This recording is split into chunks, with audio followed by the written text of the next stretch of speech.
thing for numbers. I like to play with them. I've got a thing for numbers, and I like to play with them. It's called maths. Maths. It's called maths. Maths. It's called maths. It's called maths. I like numbers. I like the things I can do with them. I like numbers. I like the things I can do with them. I like numbers. I like numbers. I like the things I can do with them. I like numbers. I like numbers. I like the things I can do with them. It's called maths. Called maths. It's called maths. Maths. Maths. It's called maths. Maths. Maths. Got a thing for numbers. I like to play with them. I've got a thing for numbers, and I like to play with them. It's called maths. Maths. It's called maths. Maths. Maths. It's called maths. It's called maths. I like numbers. I like the things I can do with them. I like numbers. I like the things I can do with them. I like numbers. I like numbers. I like the things I can do with them. I like numbers. I like numbers. I like the things I can do with them. It's called maths. It's called maths. It's called maths. Maths. Maths. It's called maths. Maths. Maths. All the numbers. All the pretty little numbers. I like them. All the numbers. All the pretty little numbers. I like the numbers. It's called maths. It's maths. It's called maths. You know it's maths, yeah.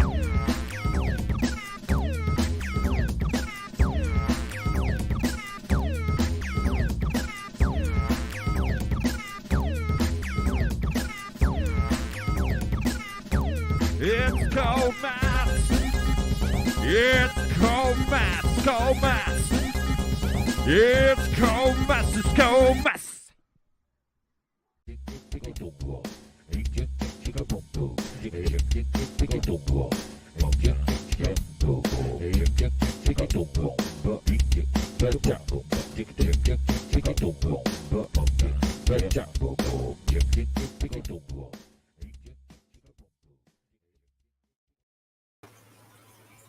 G'day, you mob, wherever you are. There you are.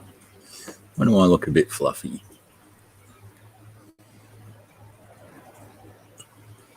We explode.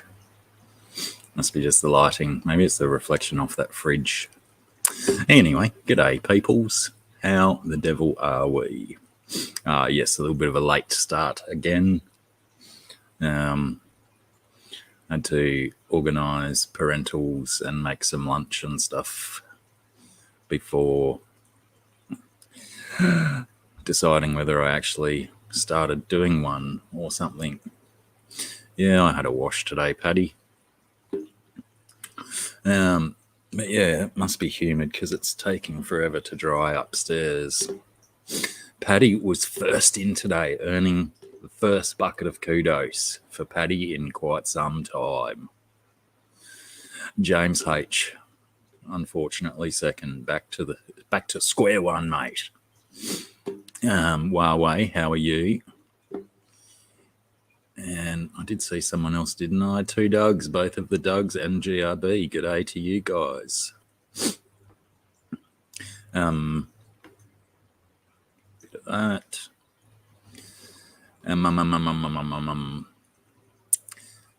Yes, it's not been the happiest time around here the last few days.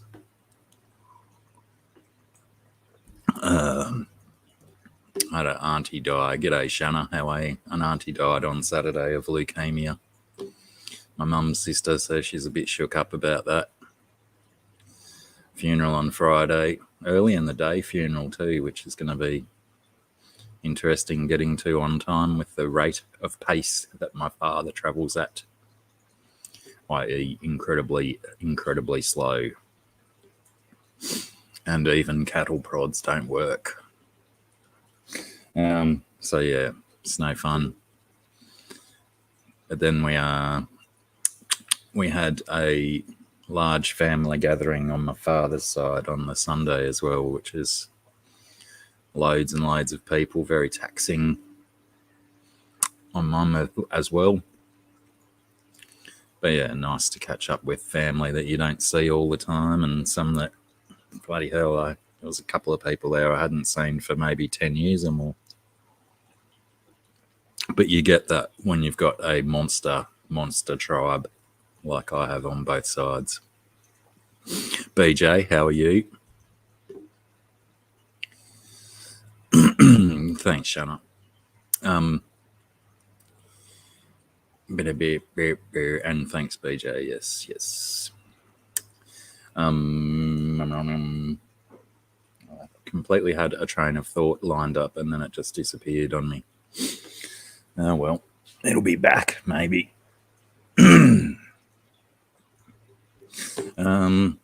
What's going on in your world? It got pretty warm here again the last couple of days. I was in shorts and bare feet up until about 10 minutes ago, where the concrete was a little bit cold underfoot, so I had to put me rubber slippers on. G'day, Vinoxky.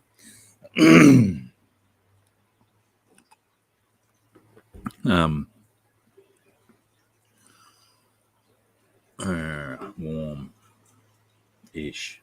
And the noise. I don't know if that noise is coming through. G'day, Fishimon. But all of the heavy machinery is back, clearing camphor trees in the property behind my property, our property. Can't really call it mine, but I live here. Sorry, I normally mute the microphone for those guys. Yeah, incredibly heavy sounding machinery grinding up wood. I'm assuming it's a big stump grinder or something, because you've pretty much got to do that to camphorals to get rid of them if you're not using any poisons. An old matey who owns that property doesn't like poisons and whatnot. He likes the organic way of life. Pardon me, the vegan way of life.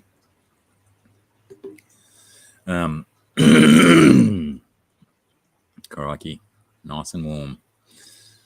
Yeah, I imagine it will only be a few months and we'll be back up to ridiculous temperatures like that. G'day, John. How's it going? Yeah, Blake does a good job with his shipping of stuff. I bought some shrimp off Blake. I have told this story multiple times, I think, on this live stream, podcast, whatever you want to call it. 2 bags of shrimp I ordered from Blake a few days before the big flood hit here back in February, end of Feb, early March.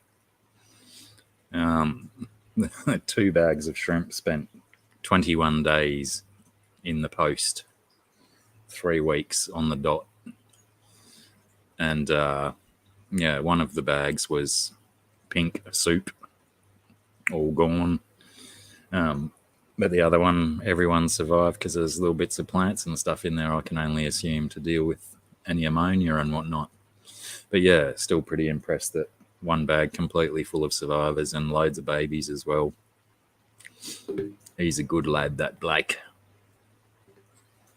I am a paid member on his channel. It's good value.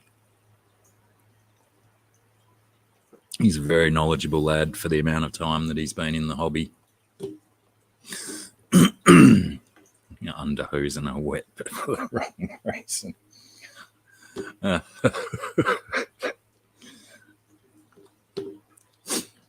Vivid imagery. Oh, thanks, Huawei. I don't even know if I've put anything on there. I haven't lately. Yeah, well, with the clearing of the camphor trees, I'm not sure if anyone's familiar with the scent of chopped up camphor wood, but my olfactory system has been bombarded by the stench of camphor for the last week and a half, which is not very pleasant. You kind of get used to it, inured, if you will. But then if I go inside where it's shielded from the strong smell and then come back out, you just get smacked in the face with camphor. It's not quite as bad as cat pee, not that stinky ammonia smell that you get.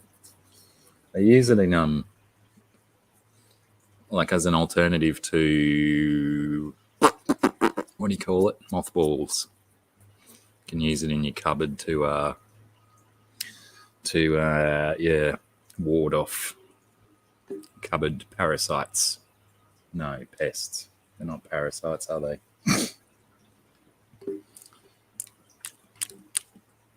Yeah, I just got a mixed bag, John. A few black ones and some red ones and green ones. I think there was some blue ones too. But yeah, they do call it a fragrant timber. It's just unfortunate that the fragrance isn't very pleasing to the nose. I'm sure some people love it and find it exhilarating. Good for clearing the sinuses on heavy doses. It's hideous.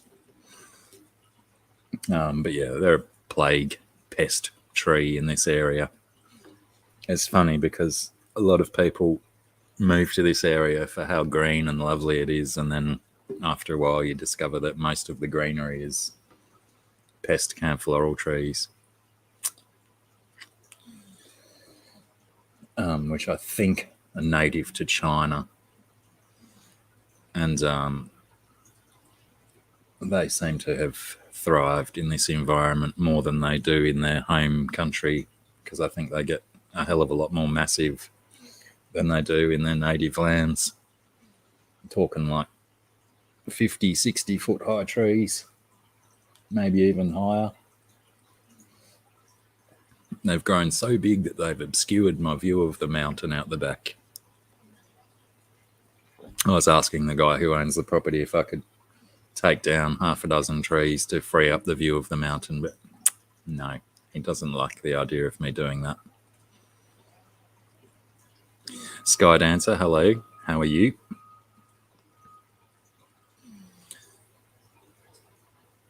Sounds like when people burn Russian olive trees. That's not. Isn't it? Rewind. Tumbleweed. Isn't that an invasive Russian bush shrub as well? Most of the species that comprise within the tumbleweed section of life. That was an awesome sentence. Well constructed, Blacky. Well constructed. Hang on.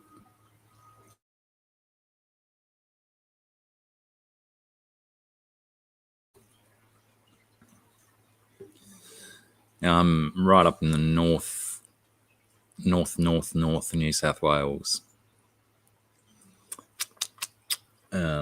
Just in the hills from Byron Bay in a town called Mullumbimby. Although I'm not really in the hills. I'm on the flats.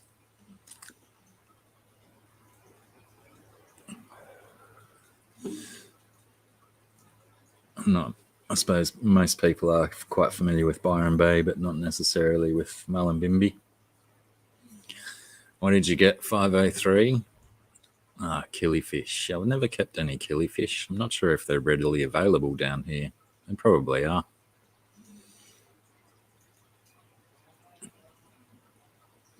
Out in the middle. It's a nice big city, the Alice, nowadays, isn't it? Grown with all the mining and whatnot and tourism. Nice. Did you find my house? Did you see anything interesting in the street shots? Because there's certainly interesting things to be seen in this town. Mostly the human population. There's quite a few incredibly interesting looking beings getting around here. And, I suppose you get that everywhere. Just always been renowned for alternative hippie culture here. Yeah, right. Oh, g'day, Chewy. How's it going?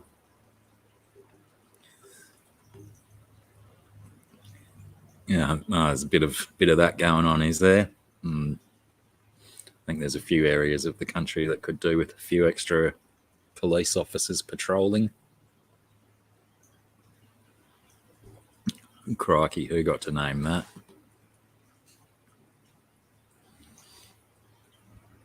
Don't want to keep it as simple as the plecos with L numbers, is it? Let's add a few extra letters and a few dashes and weird words. Yeah, it'd be interesting to see you straight to a Huawei.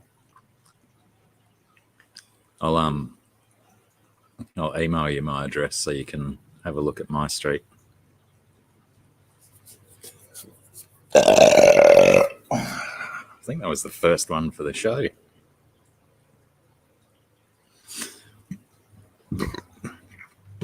My first thought when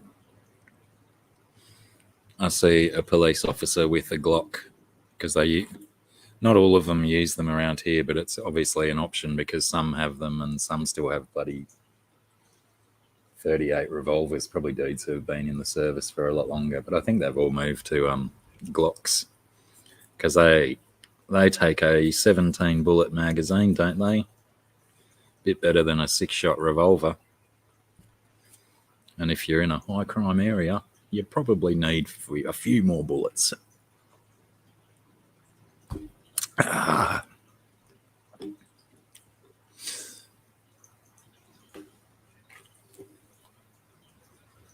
Precision tools for people with daddy issues.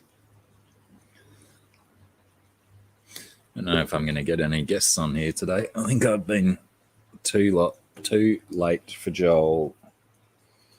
And Z-Beam's probably asleep or something.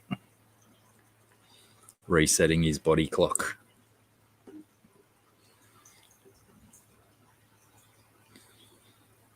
Yeah, a very, very popular pistol for police forces and military all around the world.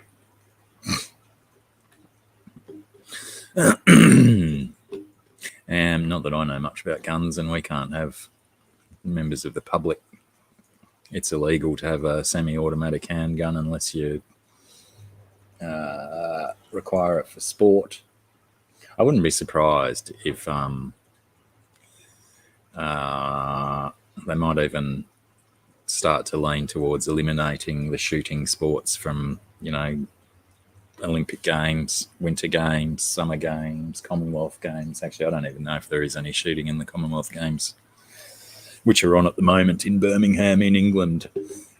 But they probably don't appear on America's radar for television, sports news or anything like that, because it's only the Commonwealth, the British Empire Games they used to be called. G'day, Sunfish. How's it going?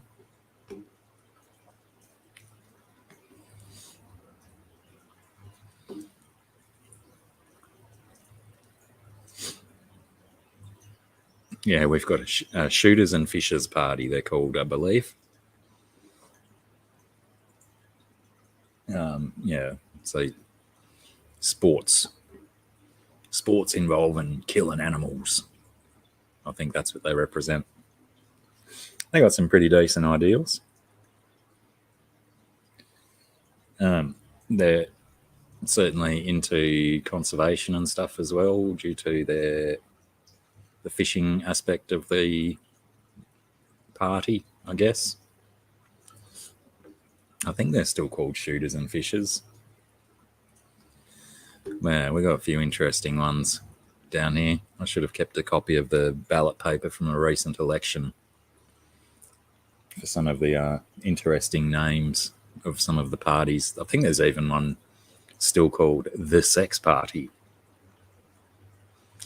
believe it or not.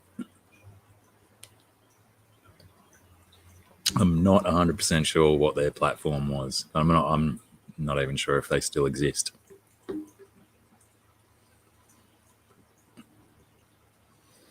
I've watched a little bit of it, BJ. I must say, I haven't watched any of the mainstream sports, and they're also they're combining, they have it all at once, the parallel games as well. So there's all the different categories for different disabilities and stuff performing as well. Like in your swimming and whatnot. Not sure about the athletics. But yeah, I don't generally get extremely excited by Commonwealth Games or Olympic Games. There is in the Commonwealth Games, there is cricket, women's only 20 over cricket, which I've watched a few games of. They've been pretty good. The quality of women's cricket has been improving drastically over the last few years. Now it's an opportunity or an option for women to be able to play cricket and get paid reasonable money. So yeah, when you get paid, you put more time into it and you get better. And that's what's been happening. Because I used to not be able to watch women's cricket because the quality was so substandard. But now there's a bit more money involved, so they're getting better. And it is definitely very watchable. It probably helps that Australia's got one of the best teams on the planet. But, I've only seen one Australian game out of the Commonwealth Games so far. I think there's only 8 teams in it. And there's all these countries that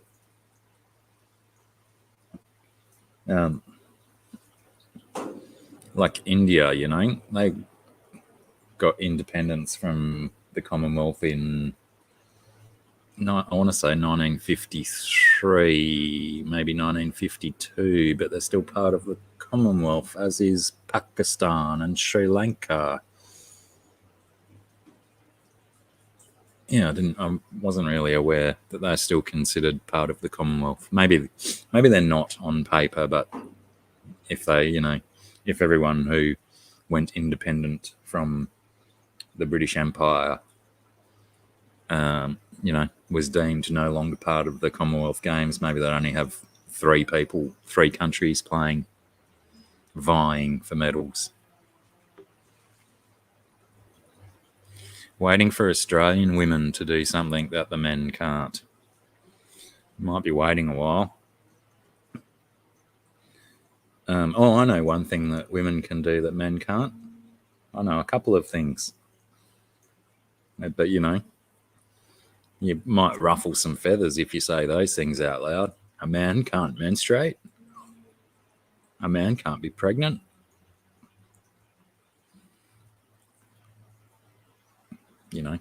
What else is there? A man can't ovulate.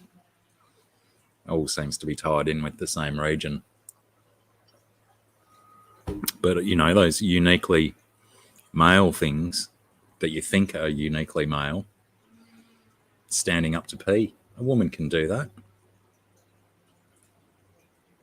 What else can we do that women can't? We can all grow beards. Women just don't rock it with as much pride as a man does. A man can't make a sandwich like a woman. That's debatable.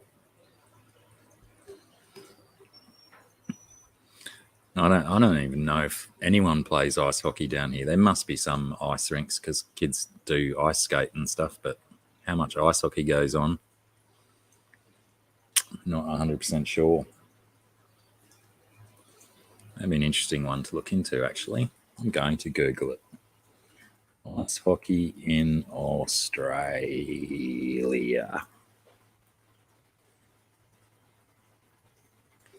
Crikey. Formed in 1923, the Australian Ice Hockey Association.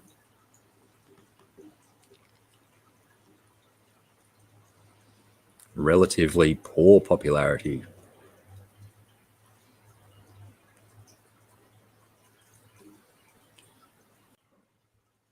Yeah, there's certainly ice hockey going on at a professional level.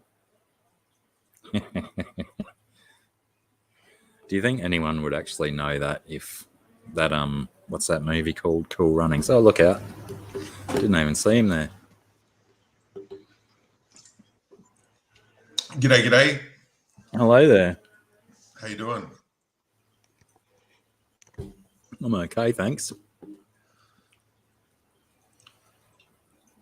Google corrects to nice honky in Australia. What? I was intrigued at how much ice hockey actually happens in Australia, so I just googled it up, and yeah, there is actually professional ice hockey in Australia, but I'm sure it's incredibly restricted by how many rinks might be around the country. Yeah, you got a lot of feeder coming from roller hockey. Like rollerblade hockey was massive in the 90s around Australia. 90s, Yeah. Which seems a much more sensible version of the sport down here if we're getting too hot to freeze all these massive rooms up. Yeah. Hello, everyone. I'll top up my beverage and you can say hi to people. How you doing? The Jamaican bobsled team, yeah.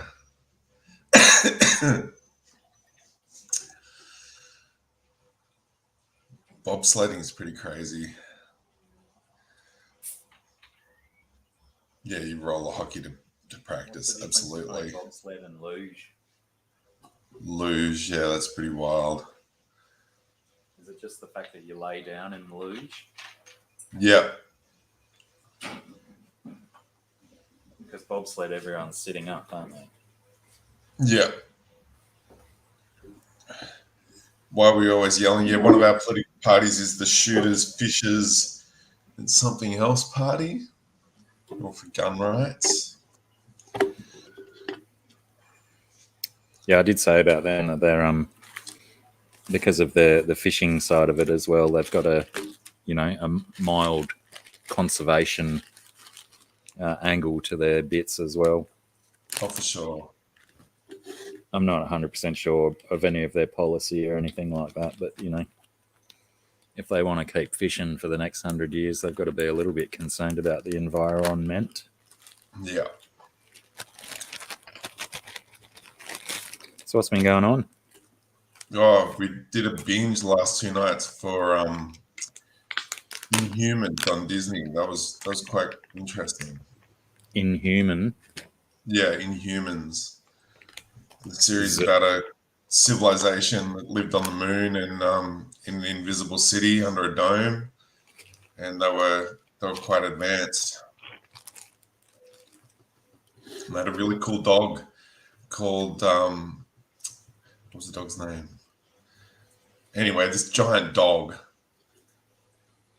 called Lockjaw. They could put their hands on the dog and tell it where they wanted to go, and the dog would teleport them anywhere they wanted to go. It's quite a cool concept. Like in Star Wars Rebels. I haven't seen that. They have a teleporting dog too. Well, yeah, they in maybe season 3, maybe season 2 of Rebels. They're on. Oh crikey! What's Ezra Bridges' home planet called? I've forgotten. It'll come back to me. But anyway, there's these native cats and native dogs. And there's this pack of big wolf-looking things that you're not really certain if they live in the spiritual plane or the actual this plane, their plane. But yeah, There's a particular section where they are in a bit of a bind, and the Lothal is the planet. The Loth dogs or Loth wolves, they ride them through this, journey, and when they wake up the next day, they're no longer on the Loth wolves. They're all laying in the grass, but they've worked out that they've gone halfway across the planet. So somehow they've transported them. This is probably going to be a thing that they're going to investigate it or go into a little bit more in Star Wars stuff, because Darth Vader's his fortress on Mustafar has a portal in it, and also they go into it in Rebels a lot more about this portal kind of environment that you can go into using the Force, and you can go to other places. There's like gateways and stuff to all different areas. Okay. It's a really, really interesting stuff that they go into in Rebels. They sort of dive quite deep into. There's this whole like 2 or 3 episode arc where Ezra is lost, I guess, in this ethereal world, trying to find his way, and some of the things that he witnesses and sees through these windows into other areas. It's very interesting. It's such a good show. So underrated, the Rebels show, because you turn it on and watch it and it looks like it's, it's really certainly aimed at kids, but some of the canon and the lore that they go through is very, very, very choice to, fill you in on what goes on in the Star Wars universe. Yeah, I think I watched it on Foxtel a while ago, sections of it. It was pretty intriguing. And when you get to it's late in season 3 and season 4, it's very like it's powerful viewing. Like the last 2.5 seasons of Clone Wars was some of the best Star Wars viewing on the planet ever created. Yeah. Very, very, very, very powerful stuff. Yeah. Many tears watching the last 2 seasons of Rebels and the last 2 seasons of Clone Wars. So emotionally demanding. Okay.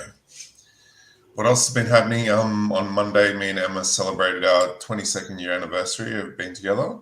Oh, congrats. Nice one. Yeah, cheers.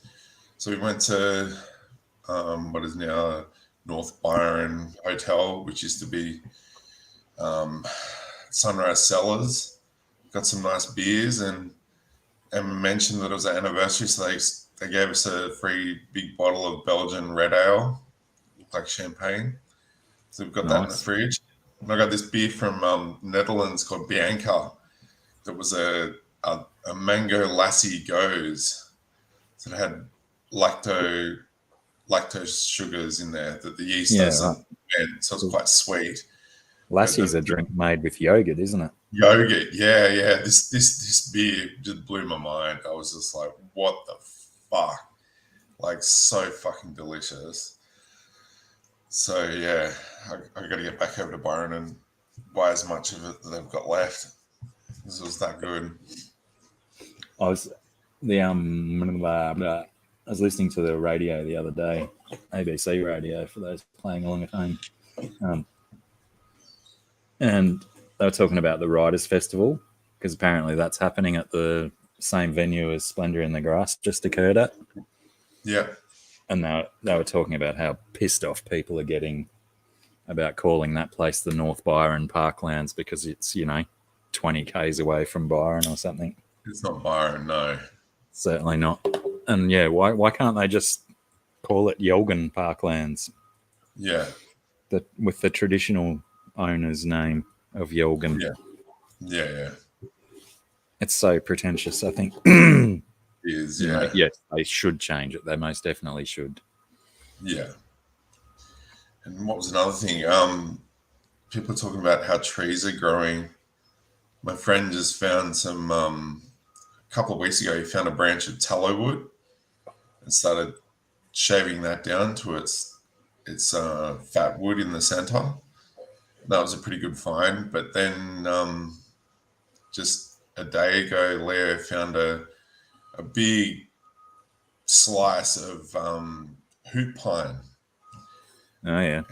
And he cut off all the outer bits of the wood, which was all, dried out and crusty. But the core of it was like this beautiful tallow wood. So he cut a slice of that and put a torch behind it last night and showed it to me. It glows like beautiful bright red. Like, this stuff is just phenomenal.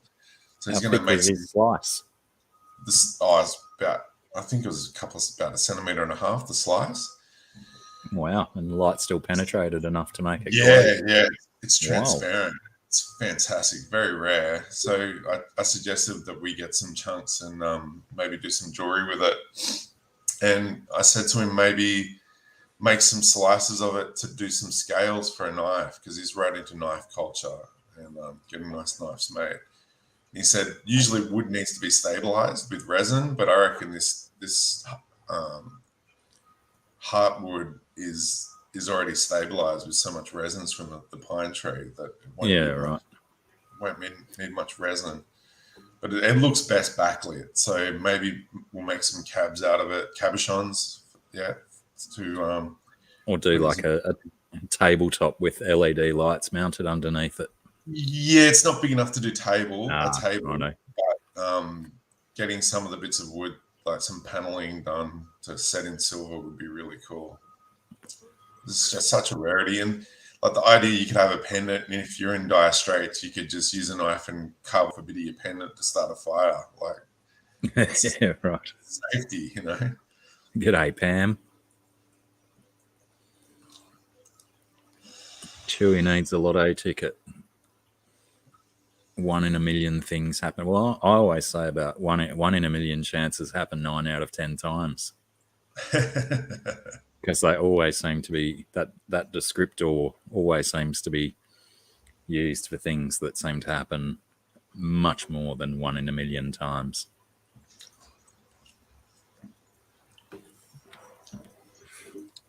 Stupid saying.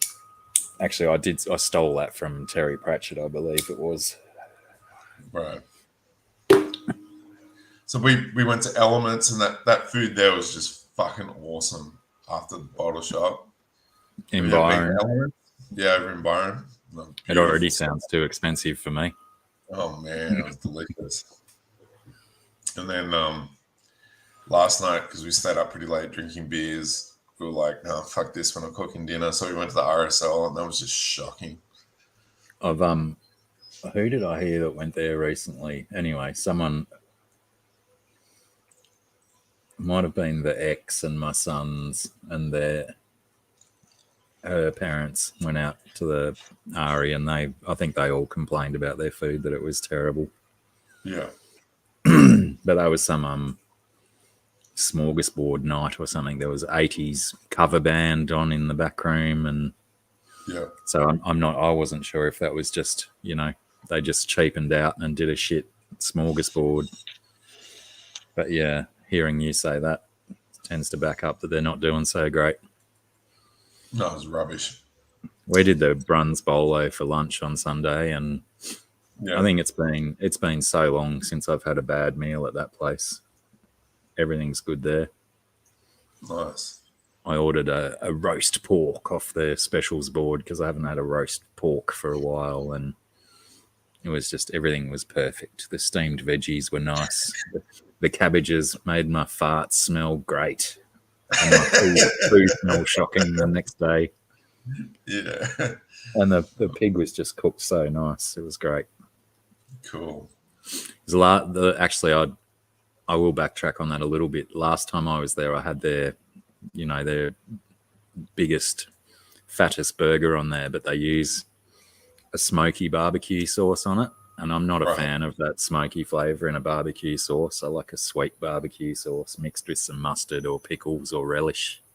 Yeah. Smoky barbecue sauce tends to ruin a burger for me. Yeah, I agree. Being an ex-smoker. Yeah, I can appreciate the flavor in certain meats and stuff, but in a sauce that's supposed to be sweet, and you don't want that smoky flavor to just take over everything. No, fuck no.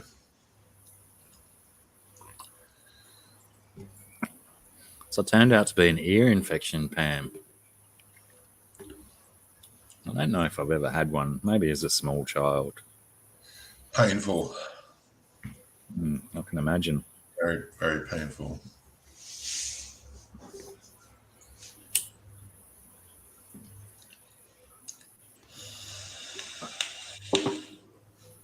Got to do a bit of this.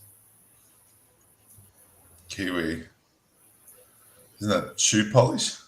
Yeah. All right.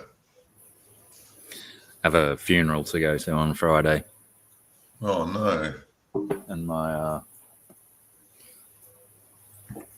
dress boots aren't exactly funeral ready. Right. A few scuffs. Yeah, and my one of my sons was here the other day, and he wanted to go over the over the way here and check out all the massive machinery going on. And so he put my boots on because he generally just walks around in socks, and he managed to find some mud and stuff as well. So yeah, they need a polish. Now, one of my mum's sisters died on Saturday of leukemia. Oh, my condolences. Thank you. It was about 6 or 7 months ago. They gave her 3 weeks to live. Right. And she survived that long. General consensus, she had pretty bad dementia as well. Right. So potentially not remembering or not knowing that she was sick was, beneficial to her health. Power of the mind. Yeah, even with the lack thereof. Yeah. But yeah, so kind of, sure, it's a terrible thing to happen, but it's a nasty, nasty illness towards the end, that leukemia. Yeah. One of your daughters got married, Pam. Congrats. I think, do people still congratulate people for getting married, or do they go, ooh?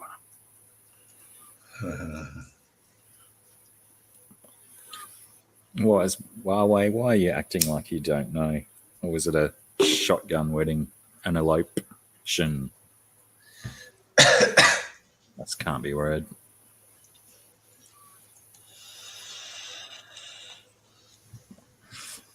Yesterday, who gets married on... Oh, I suppose it was a Monday for you. Who gets married on a Monday?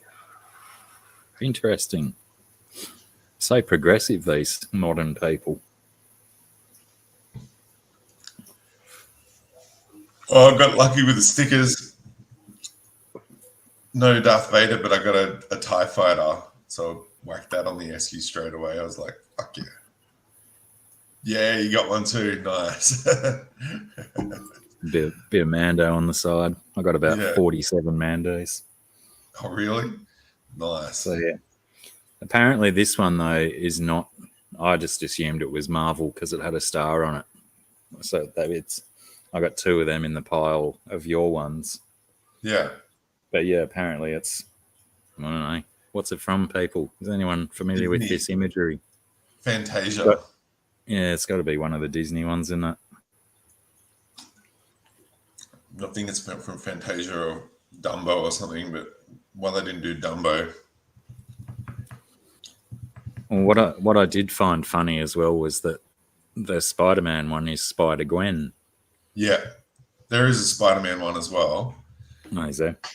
Yeah, I got a fair few of those. But Spider-Gwen is one of my friend's daughter's favorite thing, and so I got a few to him. Take over to Madani. But yeah, my last 3 or 4 shops down at Woolies has been 25, 27.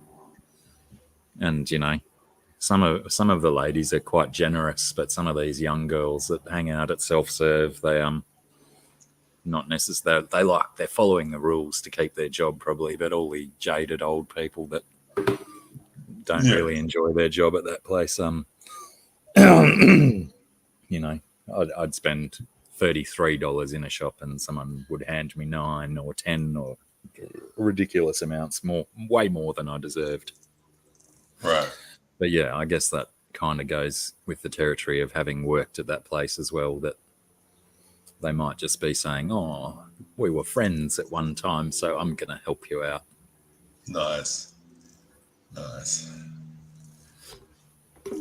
Yeah, I think apart from the comics, I think Spider-Gwen was in the what was the animated one?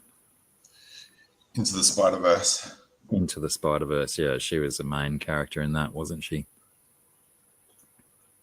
I think. It's been a while since I saw it.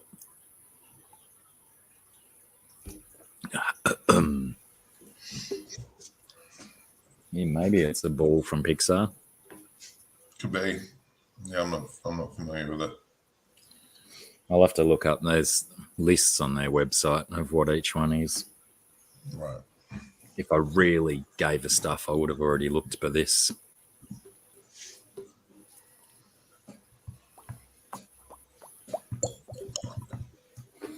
I was hoping to get Babyface Bren on board today as well. He's a I don't know if I've spoken about him before, but we both share a love of Comedy Bang Bang, and he does a bunch of videos on his channel of compilations and stuff taken from Comedy Bang Bang. I don't know how he gets away with it, but he does. Wow. And he does good stuff. Unfortunately, though, like the one that I put on last night, because for those that don't know, Comedy Bang Bang is a improvised comedy podcast. I guess it's been going for a hell of a long time. They used to have a TV show and a radio show as well. And yeah, he makes these videos. The one I put on last night when I was going to bed was 8 hours and 40 minutes long or something. So it was still going when I woke up this morning. Wow. But yeah, they often take a little while to get through because I've got to, go back and find that spot where I fell asleep and then fall asleep again. But yeah, it's definitely a good way to catch up on some of the older stuff that I've missed, but then it's also a good remembering some of the real funny stuff that I have heard. Because yeah, I've only been listening to Comedy Bang Bang the podcast for maybe 6 or 7 years. And the TV show was out in the early mid to late aughts, the 2000s. So I remember it being on the old Foxtel back in the day. Yeah. It's very, very difficult to find it nowadays, although I did find it on crikey, what did I find it on the other day? One of the Amazon extension channels, maybe Paramount Plus or one of those ones. So yeah, I might have to because I forked out for the MGM channel, MGM streaming, just so I could watch some old Sergio Leone movies and stuff like that. But I haven't watched anything on there recently, so I might have to swap out my subscription to MGM for the one with Comedy Bang Bang on it and smash through them. Okay. I've managed to find the first season of the Comedy Bang Bang TV show, which was very good to get my hands on, but it's also very difficult to find to download illegally.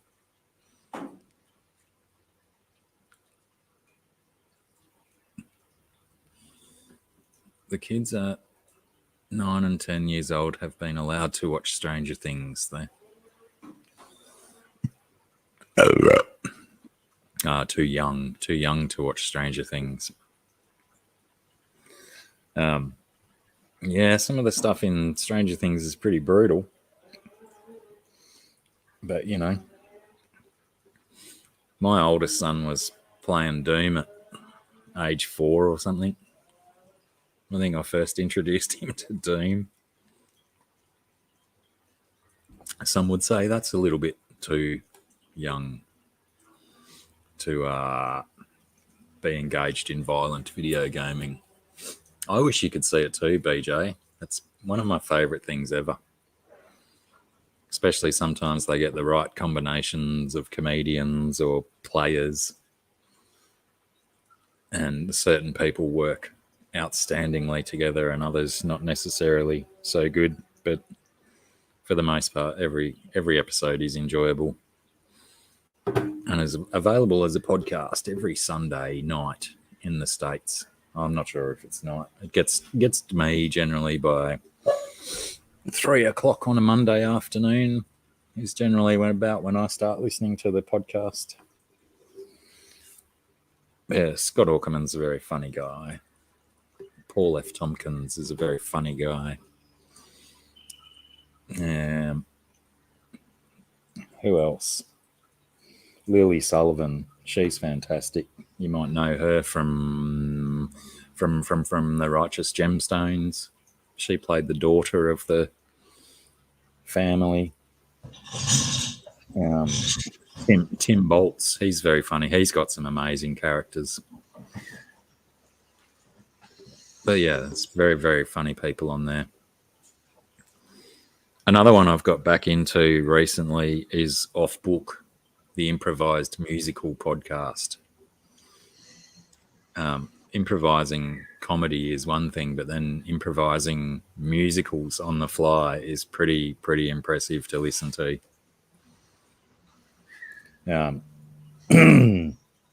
Another one of my comedians and podcasts that I enjoy is Jimmy Pardo. He's quite a funny dude. I like his style. He's a little bit different to a lot of the other comedians that I listen to, but his podcast, Never Not Funny, I religiously listen to every week for about the last 5 or 6 years as well. He does a cool show on the YouTubes called Jimmy's Records and Tapes, where he does top 5 lists of, musicals or bad songs. Anyway, lots of different categories of top 5s each week, and he's a funny dude. Quite outspoken when he doesn't like someone or something. Regularly gives Joe Rogan shit on his podcast about Joe Rogan's beliefs and whatnot. But I think that's quite impressive because Jimmy Pardo is a tiny little man. I don't even think. I mean, he might say it for comedy. He always says he's 4'10". But he might be low 5 foot. He's a tiny little dude. So it's funny that battle he's picked with Joe Rogan. It'd be interesting to see if they met each other at a comedy club one night. Nut punch. Yeah, well, he's down at the right level, I suppose. Although Joe Rogan's not that tall either. So, no. G'day, T-Bones. How are you, mate? Yes, you're right there, Huawei. It is on the Never Not Funny YouTube channel. Who was on there last week? April Richardson. I don't know if you're familiar with her. She's very funny and very, very, very, very, very, very, very, very easy on the eye. I don't know. Are you even allowed to say that sort of stuff out loud these days? That you find someone attractive? Probably not. It'll fly. Nothing wrong with a good compliment there and there. Whoa, 2 in a row. It's always so funny when birds fly through this undercover area. Those two look. I thought it was a bat at first, but it was just a willy wagtail. Probably quite disorientated, but for being under a roof all of a sudden. I've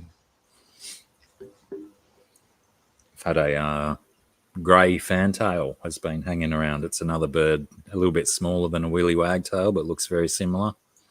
Okay. Beautiful singing. So much more pleasant than a willy wagtail singing. Yeah. And yeah, I think my finches are pissed off at me again that I haven't freshened up their seed. Oh, look, I've got a little ball patch in here. Cover it up. I think that's what I must have been trying to do by having my hair down over my forehead, but then it exposes how bald I really am. Got to get advanced hair. Yeah. Hey? Advanced hair. Yeah. Nah, fuck that. I'll go bald gracefully. That's why I'm getting my hair out the way now. Grow it long while there's still enough up there to grow. Yeah, smart idea. I've heard that while we were talking about the book, I've read reviews about that, and apparently the book goes a bit suspicious, like with the non-PG rated content compared to the movie. There's a bit of sexy action in there that was quite suspicious between the main characters. Would you like to elucidate what on your suspicious angle? What's that mean? Well, the person reviewing it saying they said that they were glad that the movie didn't follow the book exactly because of how non-PC it was. So I don't know if they've edited the book since when it was first released, but yeah, it's a bit on the nose about what some of the characters get up to. Like adultery or old Like- people with young people. No, just teenagers experimenting with each other. Oh. Which is kind of real. Huawei It says happened. near the end of the book, they all have a dream sequence where they have an orgy as kids. There you go. Yeah. Yeah. Interesting. Yeah, it's probably a sensible decision to leave that out of a major motion picture or TV Yeah. miniseries, whatever you want to call it. Yeah. Might have flown in the 70s, but not these days. No. They could have taken the Beverly Hills 90210 angle and just got all 25-year-olds to play 14-year-olds. Yeah. But it still would have been, on the nose. Yeah. Oh, but it was just a dream. Yeah. way to assuage the tension caused by such a thing. It's just a dream.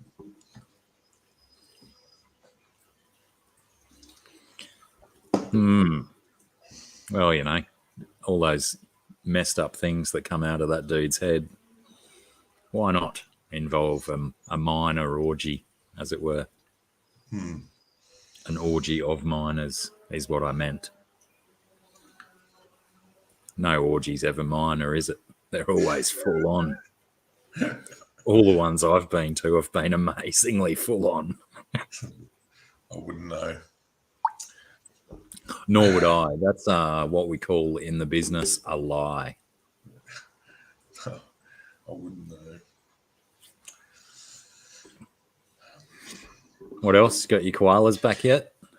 No, I haven't heard any of them. But the trees they munched out last year, they're still recovering. So I think they've moved on to greener pastures for the time being. But we'll wait and see if I can hear them. And as it's warming up, I should get a bit more active. The fish are anything to go by. They're all kicking ass at the moment. So if the fish are happy in my outside bowl without a heater, that means the koalas will be picking up action pretty soon. T-Bones, yes, I have heard that song. Very good stuff.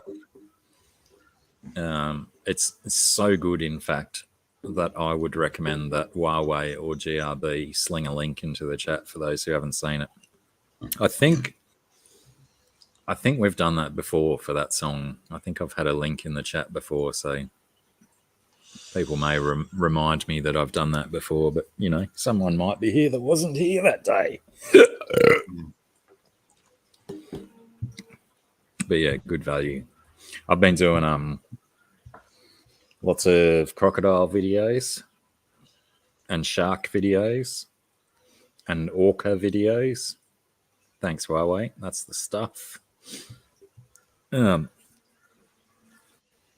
I think sharks and crocodiles, even though crocodiles aren't in my neighborhood, I'm much more frightened of sharks and crocodiles than incredibly deadly snakes and spiders and whatnot. Even some of the shark videos I've been watching have, really done good stuff into explaining sharks' behaviors and that they're not really that interested in eating us. We're not a very nutritious animal, apparently. So yeah, but I still would not like to be near a shark in the ocean. But some of the videos from what's the dude called? I spooked him last week. The Malibu artist does like drone footage in some American bay with a Spanish name. And yeah, some of the overhead footage of how close some of these massive big great whites are to humans is a bit ridiculous, but they just don't seem that interested. And then I think I got sucked into one yesterday, which I think was may have been acted, and then the shark was inserted with digital video editing sort of stuff, whatever you call that, CGI. Just didn't seem real enough. And the panic acting definitely seemed a little bit put on. Full of bones, yeah. Isn't that also why don't cannibals develop some kind of brain illness, because we don't provide enough nutrition? If you've got a human meat heavy diet, your brain goes wrong. If it's not already wrong because you're eating human meat, but you know, it's tradition in some parts of the world. Yeah.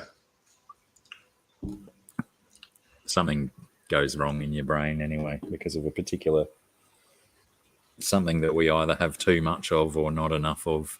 I could just be talking out my ass.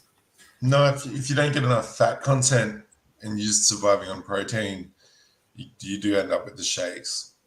And there's also the other problem of prions that are in human flesh. If you eat enough, it could be just one mouthful of human flesh, you end up with like Parkinson's. Oh, wow. It's terrible. So just look out for people who shake. They're probably eating some human flesh. Oh, crikey, I shake every day.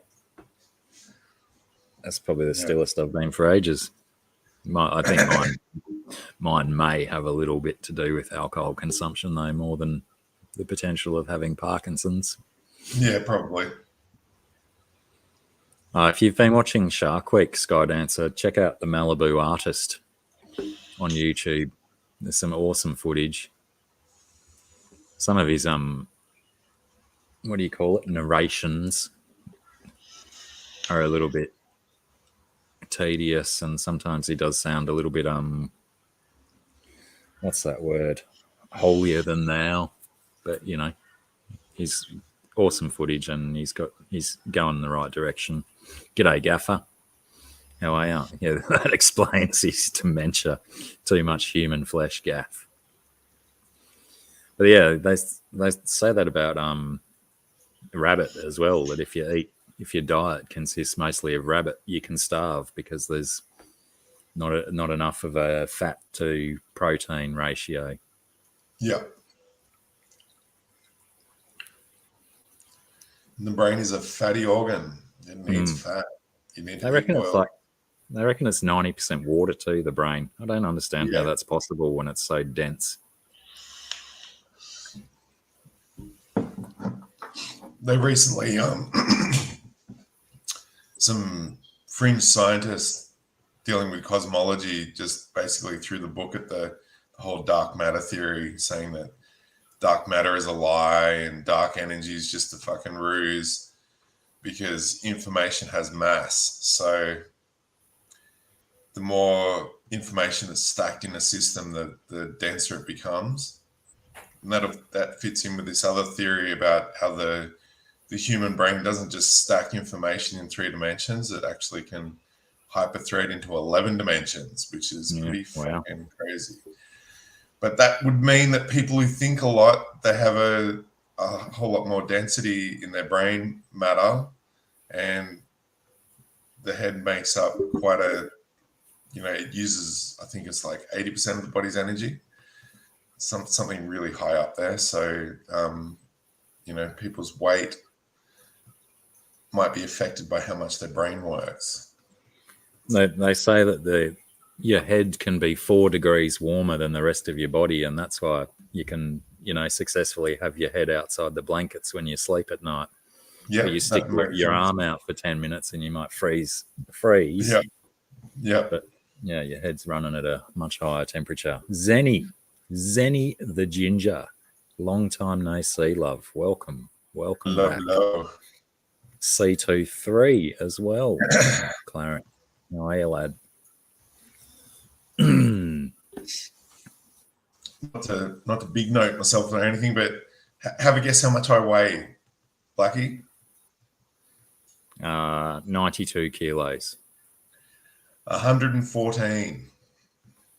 114. Mm.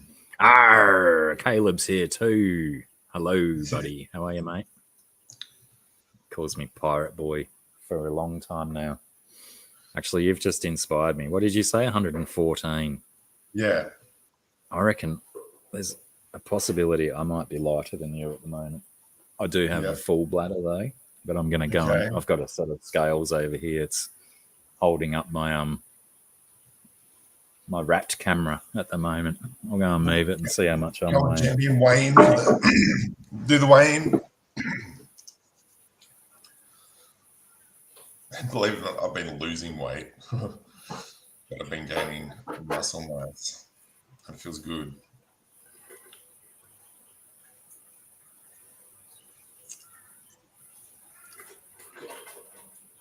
$103. 103. That's the You're a closest I've centurion. been. Closest I've been to 100 since friggin' COVID. I got down to 89 kilos before COVID started. That's lighter than I was in year 10 at high school. Right. The lightest I've been for probably since I was 12 or 13. Right.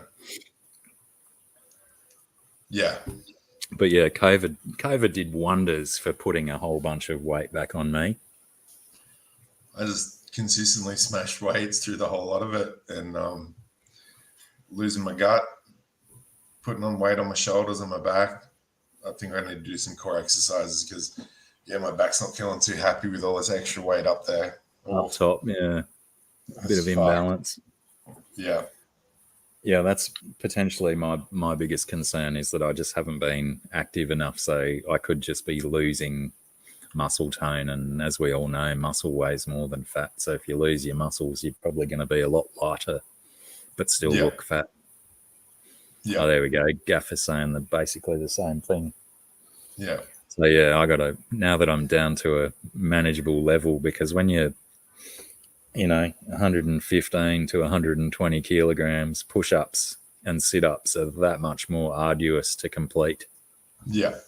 Yeah. I noticed that, when I was a 120 kilo lad, I could, maybe squeeze out 2 or 3 push-ups, but then when I got down below 100, I could smash out 10 or 20, no worries at all. Yeah. But yeah, I didn't persist with that regime, unfortunately. But now I know I'm 103. Maybe I'll start attempting some more push-ups and what are the other ones? Planks. Planks are good for your core. Yep. Squats against a wall as well. Good for your posture and your upper legs. When I was a 16-year-old, I was 84 kilos. I reckon I was probably heavier than that as a 16-year-old. God damn, I was fat in my senior years of high school. I wasn't fat at all. Oh, you were just chunk. I was just chunk. But then some older people started picking on me, trying to use me as a punching bag, and I just stopped my weights. But it was pretty funny going to school because I didn't do gym work. I didn't go to the gym. I just trained on my own.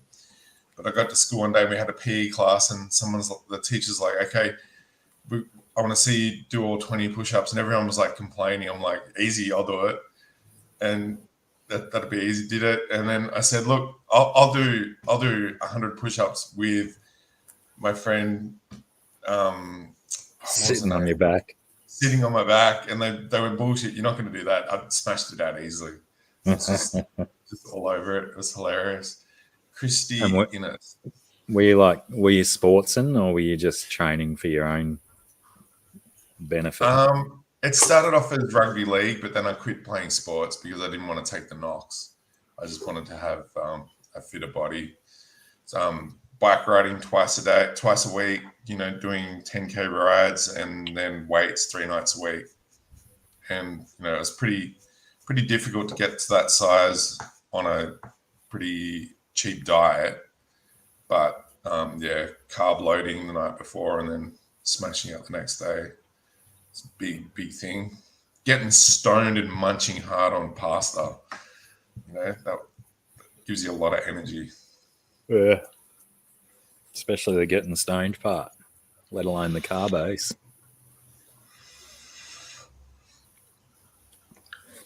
I'll be eating pasta tonight for the first time in quite a while. Oh, yeah, what you gonna have with it? I'm just having some spaghetti bowl that my sister made and brought over yesterday. But yeah, my Lovely. old man doesn't eat pasta, Okay. and but he also won't say why. Okay. So I just put it down to racism. Ah, It's wog food, mate. there's bloody Italians. No, I'm joking. Italians are good sorts. Even though 3 of his grandsons are 1/4 Italian. Right. But yeah, you know, it's fun to make allegations of racism, isn't it? For such silly things. But until I get a proper explanation, that's going to be my fallback position. But yeah, it was pretty amazing bulking up at that age because I didn't do exercise after that I got attacked midway through when I was 16. And I didn't do exercise for at least 5 years, but I kept my muscle tone. Yeah, right. Just doing odd jobs. G'day, ball space. Ball space. Lasagna is the tits. Yes, it is. I got tempted by the lamb ragu lasagna last night. Sounded really good. Got to munching it, and oh my god, big chunks of bone in there. I'm like, fuck, there was 7 chunky bones. I took it back to the kitchen. And he's like, oh, I'm really sorry. And I said, no, dude, some oldie cracks a tooth on that shit, you're in trouble, man. So they big pulled time off the menu and threw it all out. Yeah, it's fucking gross. Tasty, but those bones were gross. You don't want that. No, especially when they're just small enough to fit in a sneaky forkful of sauce and whatnot, and then you find it at the back of your throat or something. Yeah, choke. Yeah, my sister also bought a lasagna as well, so I've got one of them. I might just put that in the freezer and save it for next week. It's been absolutely awesome having my sister Debbie visit on Tuesdays because she comes and she makes a whole bunch of food, or she brings a bunch of food with her, and she does all these other jobs inside that I'm too lazy to do.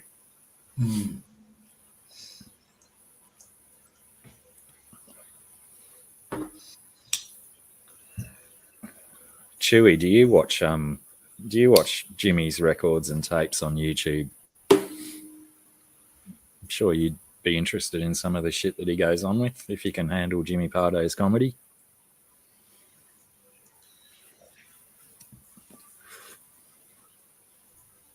Yeah, I know a lot of people don't find Jimmy Pardo that funny, but something about him. I suppose it's because I've listened to him for so many years now that I'm used to his particular styles.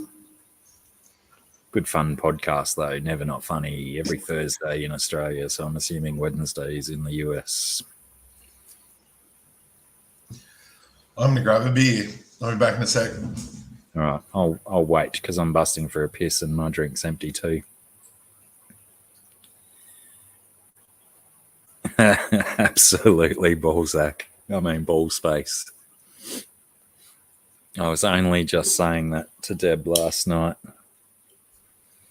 That's very restrictive, and unlike like Deb's willing to do 2 different meals sometimes when she cooks so that we can enjoy something different. Dad can have his standard meat and potatoes. But yeah, as previously mentioned multiple times on this stream, I'm very lazy. I'm not cooking 2 different meals each night, which almost belies tonight, because tonight I'm reheating one meal and cooking another one. I've got an Amanda. Amanda, how interesting is the drawing on that? Yuli's Brews. I think it's the same people who do the art for Yuli's has got a connection to what's it? Big Les show. Like they did a sassy Sasquatch beer. Yeah, righto. Might or might not have something added to it. They were hinting. So potentially she might be drawn by Jared Wright. Possibly, yes. It's quite a strong Mandarin IPA, 6.7%. Speaking of which, too, I don't know if I sent you the link yesterday, but most people here know that I'm talking up the Big Les show very often, but there's a game coming out. Did I send you that link yesterday of the test footage? A little bit of gameplay. Sounds good. It's called Tumor Island. Okay. I'll shoot you that link to the little short. There's only about a minute of gameplay that they showed. Okay. And it looks kind of Fortnite-y, a little bit cartoony in the landscaping and stuff. But yeah, they all the right sounds are there when Les is running around shooting tumors. Okay. All the screams and shrieks and whatnot. Okay. It's going to be good fun. I mean, he makes bugger all from the Big Les show on YouTube because he gets demonetized all the time because of language and drug use. Yeah. That they show in Big Les. So fingers crossed, a video game might be a decent avenue for him to get a little bit of a return on his investment of time and energy. Oh, for sure. For sure. Have you been catching the Sassy Sasquatch spin-off? Yeah. I think, yeah, it's a really good one. And I think he's sort of kept it really, like there hasn't been so much drug use in it and there hasn't been so much language. So I think he's sort of realizing that if he wants to get a little bit of a return from YouTube, he's got to sort of toe the line a little bit. Yeah. But yeah, there's certainly still moments in Sassy where it goes a little bit demonetizerarily. And you just want my weed back. Surfing was hilarious. The penguin skateboard scene, the animation was crusty as fuck, but did it so well. It's fucking awesome. And the little sloth. G'day, Scotty. Alien World. I'm not sure, Huawei. You'd have to ask her.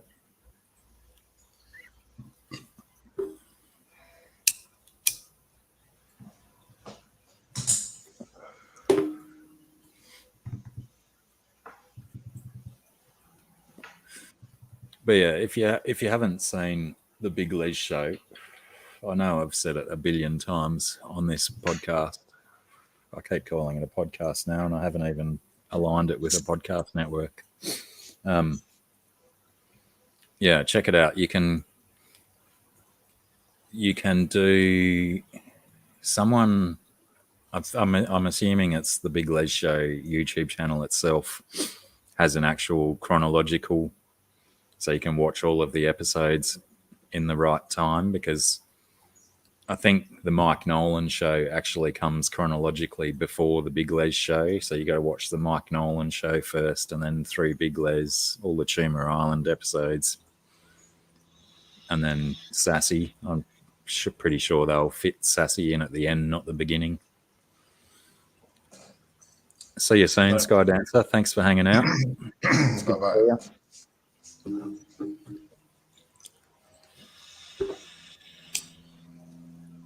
But yeah, I mean, a cartoon that's watched by millions around the world that's just completely created in Microsoft Paint. It's a pretty decent achievement. Oh, fuck yeah.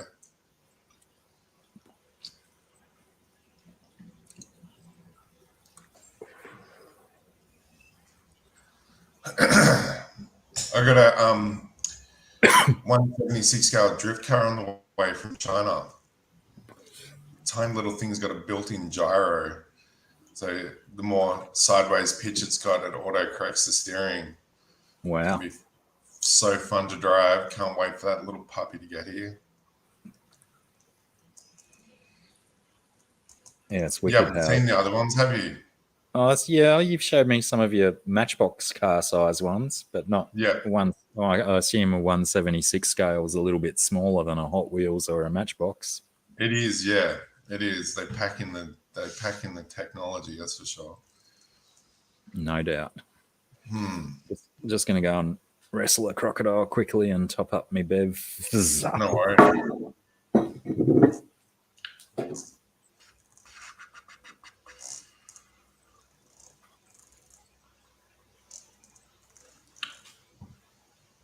Wish we could get decent airsoft stuff here. I mean, well, we've got to go up to Queensland. Some friends got some nice Beretta gel pistols from up there. They're great fun. Good for target shooting or shooting the kids up. But yeah, it's a bit on the dodgy side around here. You get in a lot of strife for carrying that shit around publicly. But yeah, I saw a news article about Bloods and Crips in some city in America, and they've taken to paintball drive-bys rather than shooting real guns at each other, and they're just having a ball, cruising around in cars, shooting each other with paintball. Yeah, nice evolution. I thought it was awesome.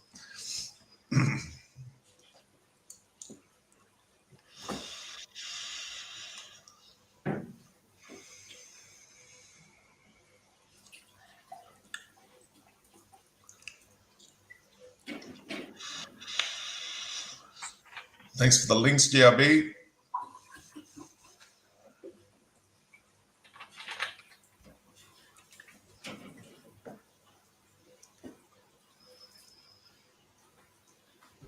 Yeah.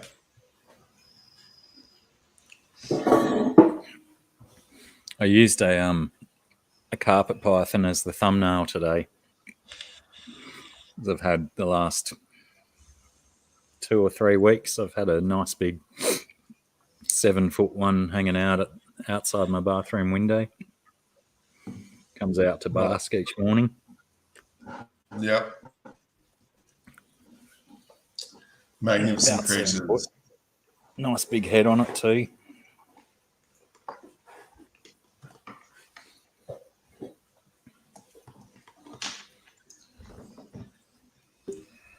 Yeah, real gun ammo is expensive.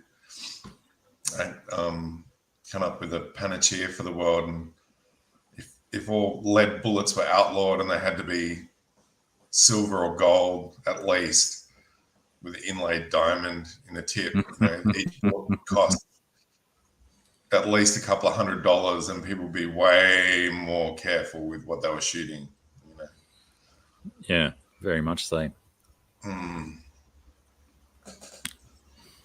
Never understood that with lead, like how much of a risk it is to be shooting something with lead and then eating that meat.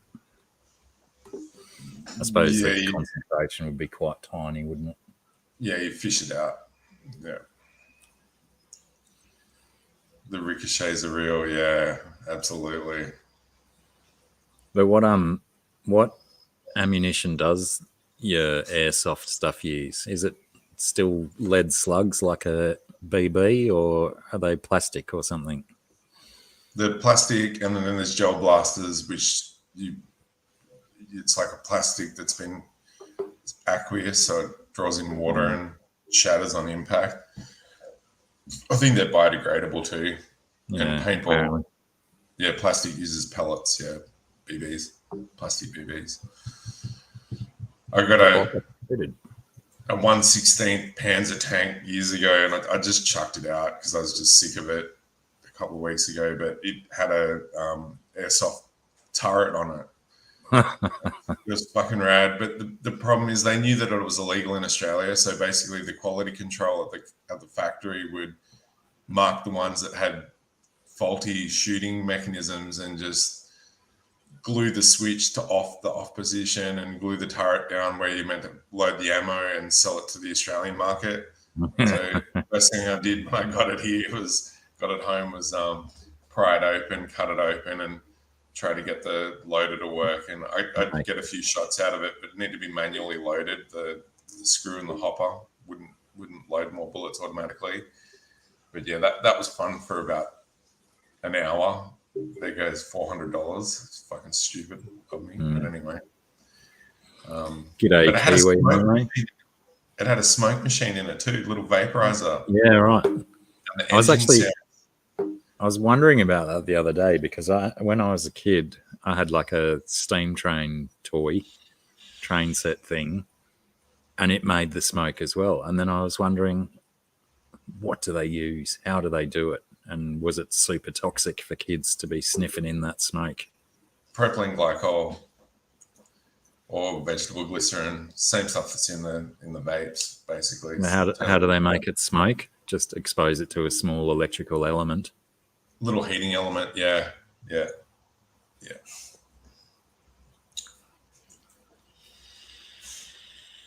Yeah, always intrigued me.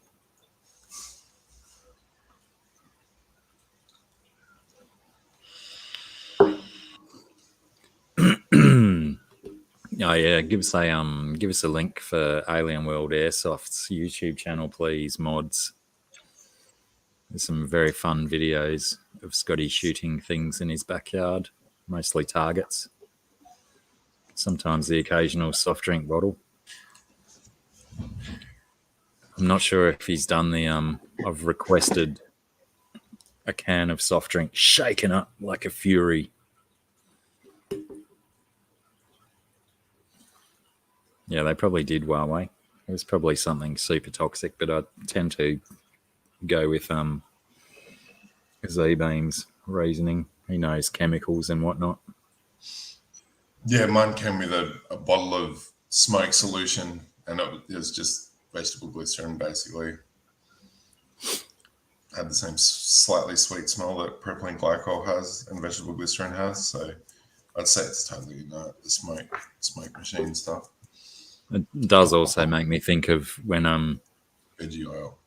When we used to make fishing sinkers when I was younger, and Dad would set up like a Bunsen burner type thing out in the garage and start melting lead in a little crucible and have all the smoke and whatnot coming off the lead, and me and my brother are there helping as well, and no one wearing any PPE or anything. This is back before those days. But yeah, you know, I think I'm okay. Yeah. Target pistols. Have you seen the Japanese target pistols, Alien World? They are fucking amazing. They're really low recoil, but super high accuracy, low power. But they look like straight out of a sci-fi movie. They're so fucking high tech. But I think they're airsoft as well. They're not like bullets because of the gun control laws. But the technology the Japanese pack into, oh man, check it out. Man, you need to check this shit out. It is fucking amazing. What did you call it? The Japanese airsoft target pistols. Wankers. Well, that's the funny thing with the amount of sinkers and whatnot we made when I was a kid. You know, there was probably a 2 or 3 month phase where we were just doing it nonstop. But we're not a fishing family. But we've got half a ton of sinkers out in the shed because we had some lead to melt down. It's like, what do you make with lead? Why not just do fishing sinkers? I've got all the molds. Anyone wants some fishing sinker molds, let me know. I've got 100 of them. Yeah. Yeah, I can imagine these Japanese airsoft guns cost a pretty penny. But as you said, the ping when they hit a steel target, it is an addictive sound. It's just that nice feedback. You know, you've hit on target, bang.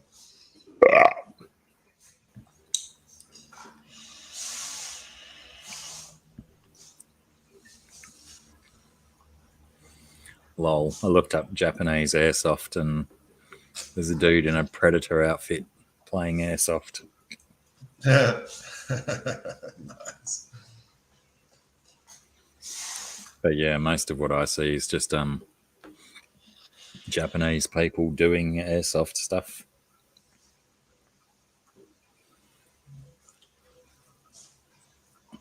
I watched Robocop last night for some strange reason. The old original one. Oh yeah. Actually, now I'm struggling to remember what my motivation was, why I actually turned it on. Anyway, it's a good fun film, that original one. Might even do the second one tonight. Is it old enough to call it a film? Yeah. I completely didn't even do that, did I? I never say film. I always say film. Yeah, it is a film. It's from the Blacken. back in the long now.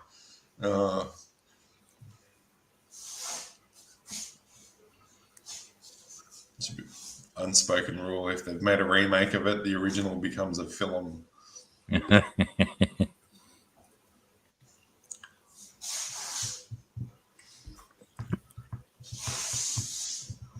Now I'm going to have to look up wanker as well. Oh yeah. Look out. Oops. Safe search is on, I hope.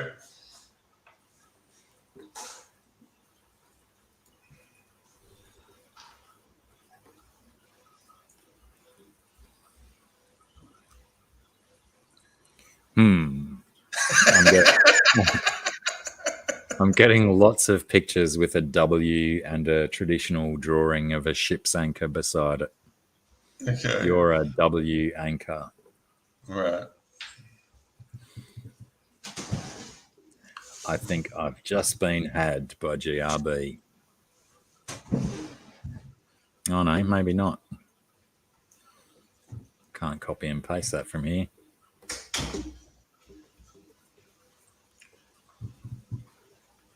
Now I've got to do the other way, don't I? Whoops. Oh no, still there. Mute, quick. Open wankers.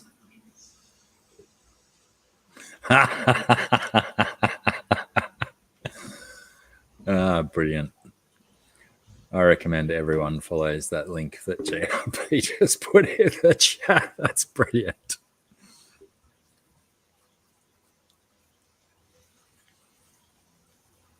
The Dread remake with Carl Urban was excellent.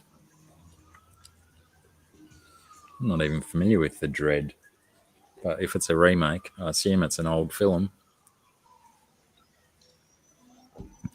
and deserving of the title film if it's been remade. Oh, wanker's nice. It's some serious tackle. I like what you did there. There's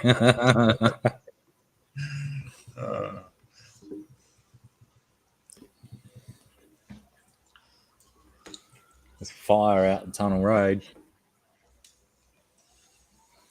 Sounds like that Dread remake is top viewing. Peachtree's great concept. I love the idea of big urban city blocks. G'day, Terry. How's it going? They'd be the right size, Pam.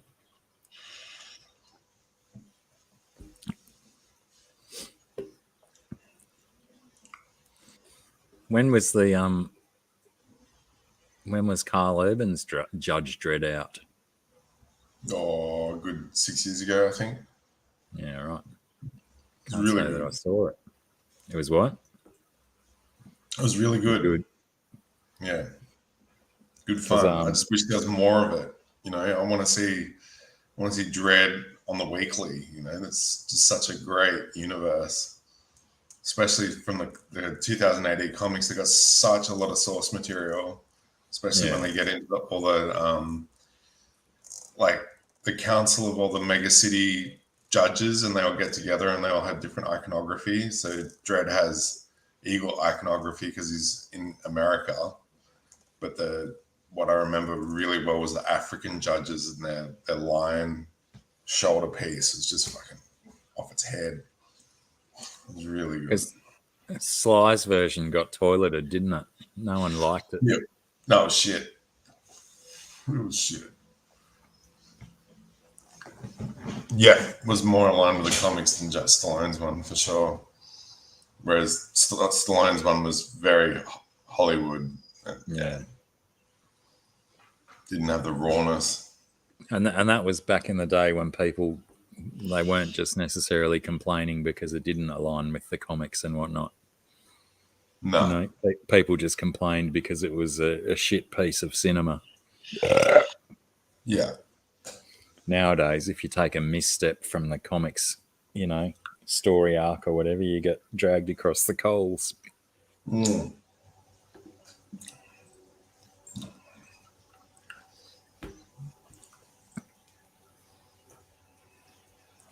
There was a video game made by the same crew from 2000 AD called the Chaos Engine.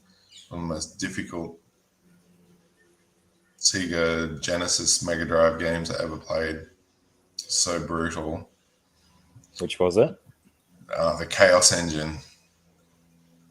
But that had a really cool comic to back it up. It was like this demonic train that would take you places, and eventually they get to a position where they meet God, and then they challenge God and say, "You're God, you made us, but what made you?" And it just ended on that note. Like, what made you, God?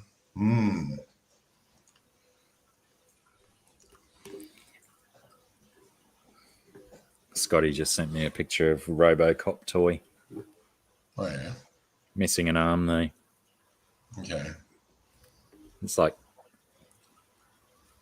yeah, right. only mentioned Robocop like 5 or 10 minutes ago. Obviously, you must keep that on display somewhere, Scotty, if you didn't have to go digging for half an hour to find it.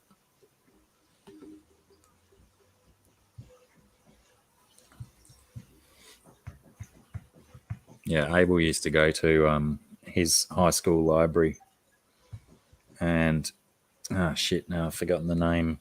Some manga series they had.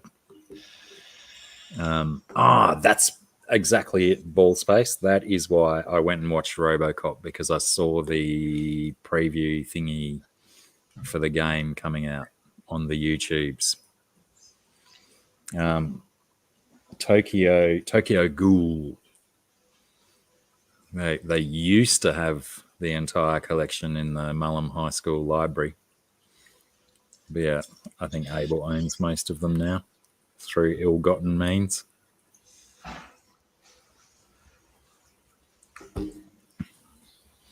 If you don't loan it out through the official channels, then they don't know you've got it, I suppose.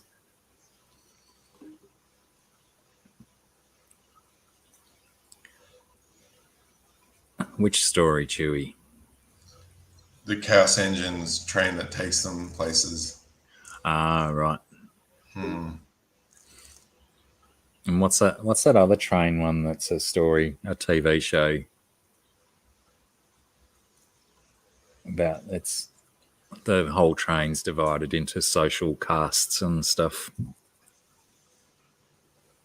Snowpiercer. Yeah, that's it. Yeah. Haven't watched any. Anyone recommend it? Yeah, it's decent. The series is better than the movie, that's for sure. Yeah, right. It goes on and on and on though. It's like, fuck's sake, guys.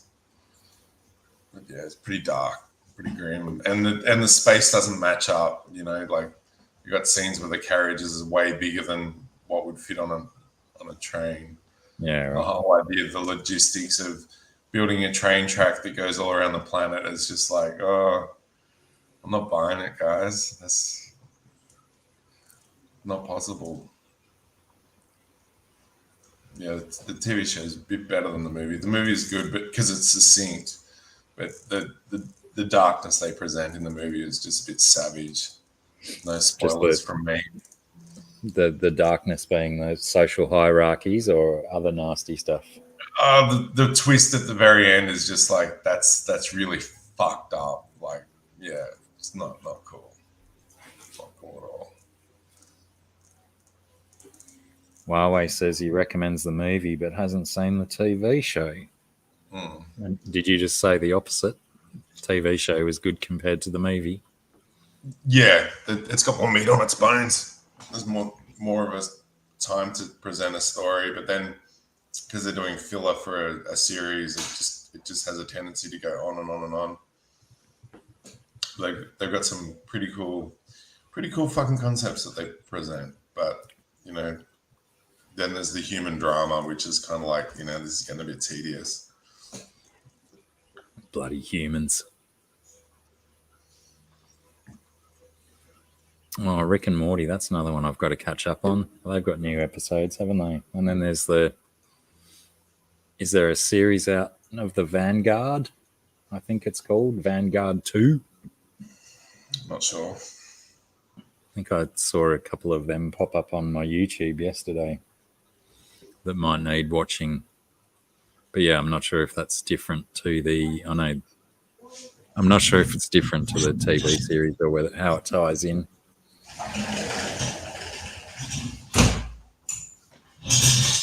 Did you just notice the wind is getting colder too, so you shut your door?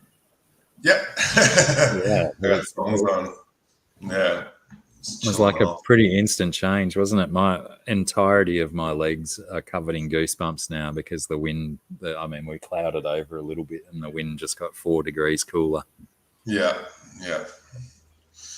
Mm. Haven't seen the Resident Evil series yet, but I'm not like I haven't even seen any of the Resident Evil movies or played a game on the computer or the console right through, so it's not exactly a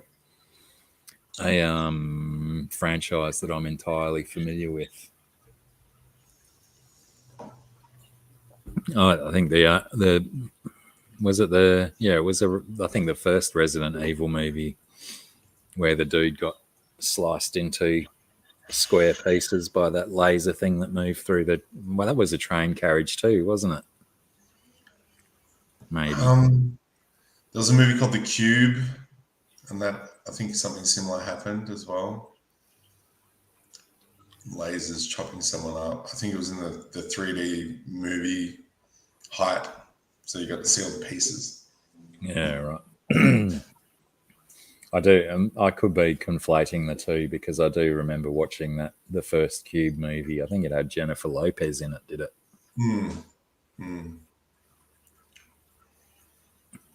But yeah, Ballspace says there was a train, and I have a strange feeling there was a black dude in the train, and this net laser thing went through and chopped him into the bits. I'm gonna have to grab some socks. This is my feet are freezing. Yeah, it did literally was like a 5 to 10 minute period where it dropped about 4 degrees.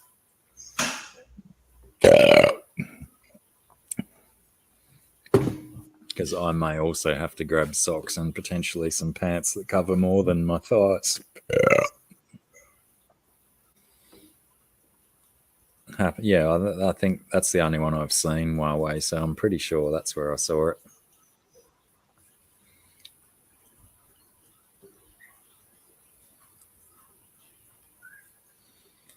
But yeah, was there a recent Resident Evil game, like in the last 12 months or so, that has come out as well?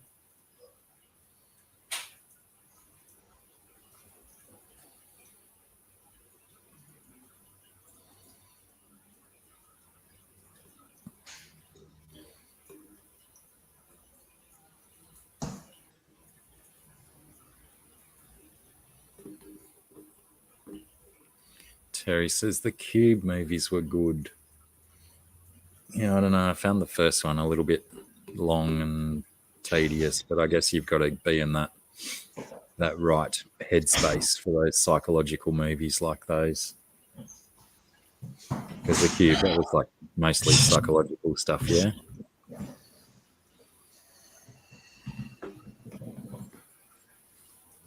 Raccoon City. And is it Resident Evil that has the Umbrella Corporation? Yep.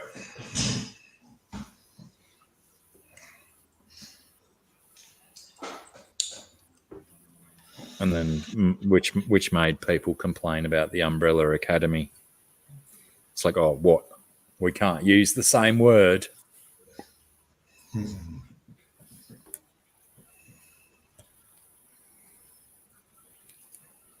Damn it.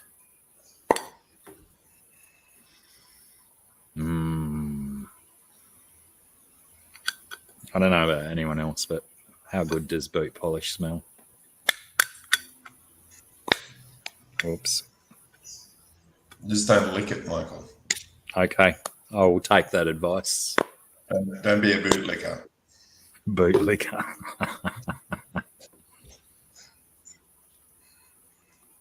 Oh, but yeah, I hope you still enjoyed it, Huawei, because it was such a choice show.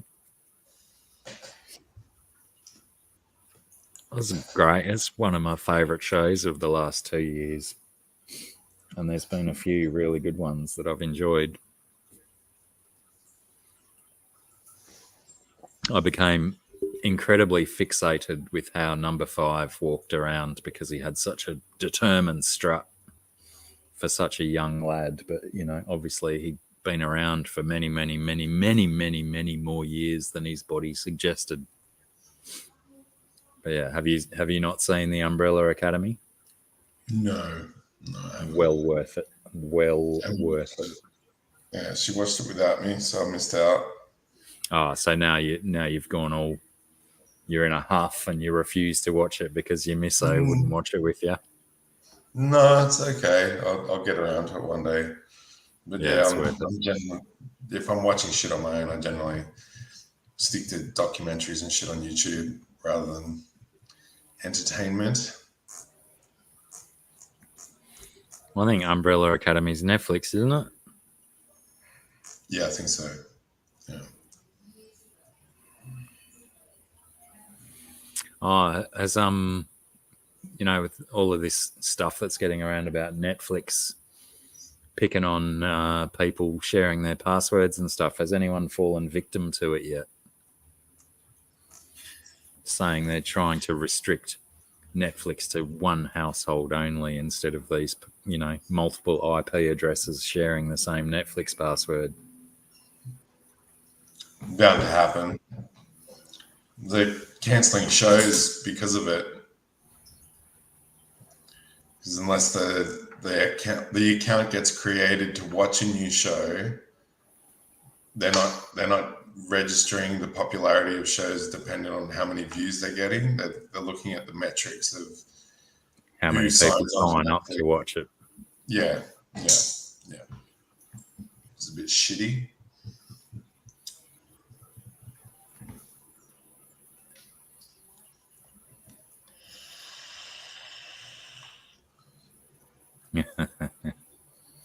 What hasn't come to the States? Huawei.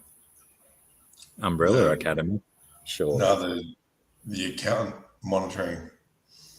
Ah, right. I think it's just a knee-jerk reaction to them losing subscribers because people have too many options now.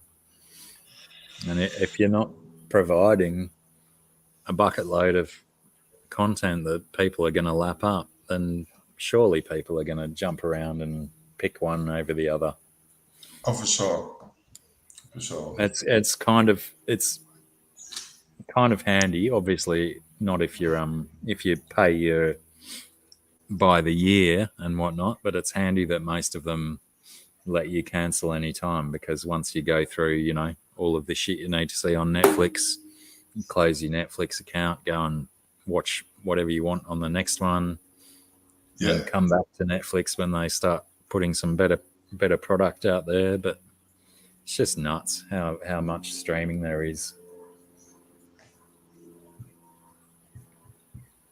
You know, remember the old days when you might have had 2 or 3 TV channels, and you had to watch what you had to watch at a particular time. Mm-hmm.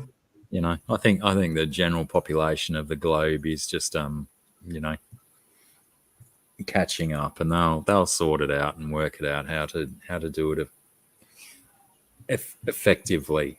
What was the other word I was going to use? Effectively. Different word, I think.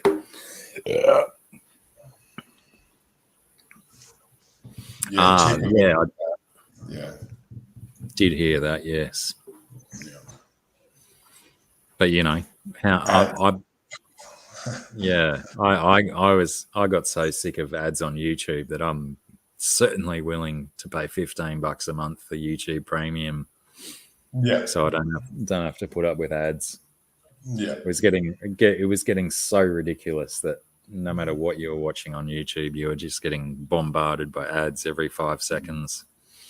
It was like, fuck it. I don't want to waste that much of my time watching ads. Get rid of them. Yeah.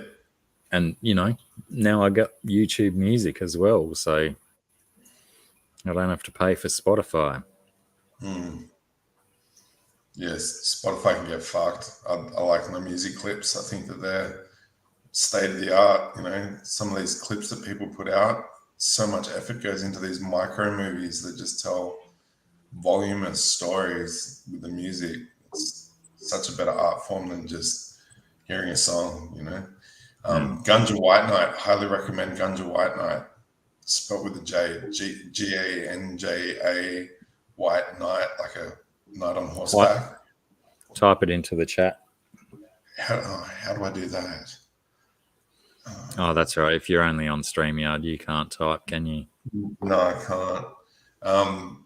Ganja White Night. I'm not even fucking. I wasn't clicked into the thing. I'll type it and you tell me if it's correct. Yep, except all 3 separate words. If you check out the older material first, there's a lot of animated shorts for the songs, and they tell a pretty cool little animated story, and it's all synchronized with the music perfectly, and it's just awesome, fucking awesome. They call it the dark wobble world. It's not everyone's cup of tea music world, but yeah. What aspect of music is it? It's kind of like really brand new dubstep, but done really well. It's very metal, like in the way it's got a groove to it, and it's very strong rather than being all plinky. But the animated story sells it. You know, watching the videos and the progress of their big fat Buddha character and their progress. We got some cool characters. More recent one had a mushroom entity, and the big guy and the mushroom entity were playing with each other and doing crazy shit. What else? You said it was spelled like night in armor. Did I get it right? Yeah, it's just night, as in the sunless period of time. Oh, right. Sorry. Bad memory. Hey, it's all right. We got there eventually. Yeah.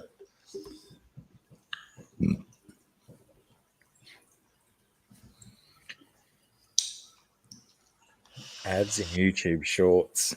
Wow. How do you even get enough time in a YouTube Short to put an ad in? The ad's probably longer than the actual video you sat there to watch. Yeah. The ads on ads, that they're doing a paid promotion in their show, and there's an ad that cuts in the middle of their ad. Adception. Fucking. That might have been one of the things that finally sent me over the edge and made me decide to pay for YouTube Premium, was that, yeah, the people doing their video would be doing one of their direct sponsors reads or whatever, and then an ad for a Toyota Land Cruiser or something pops in the middle of it, and then you go back to the other ad. Yeah. Adception. Best term ever for it. G'day, Sharpie. Sharpie's up.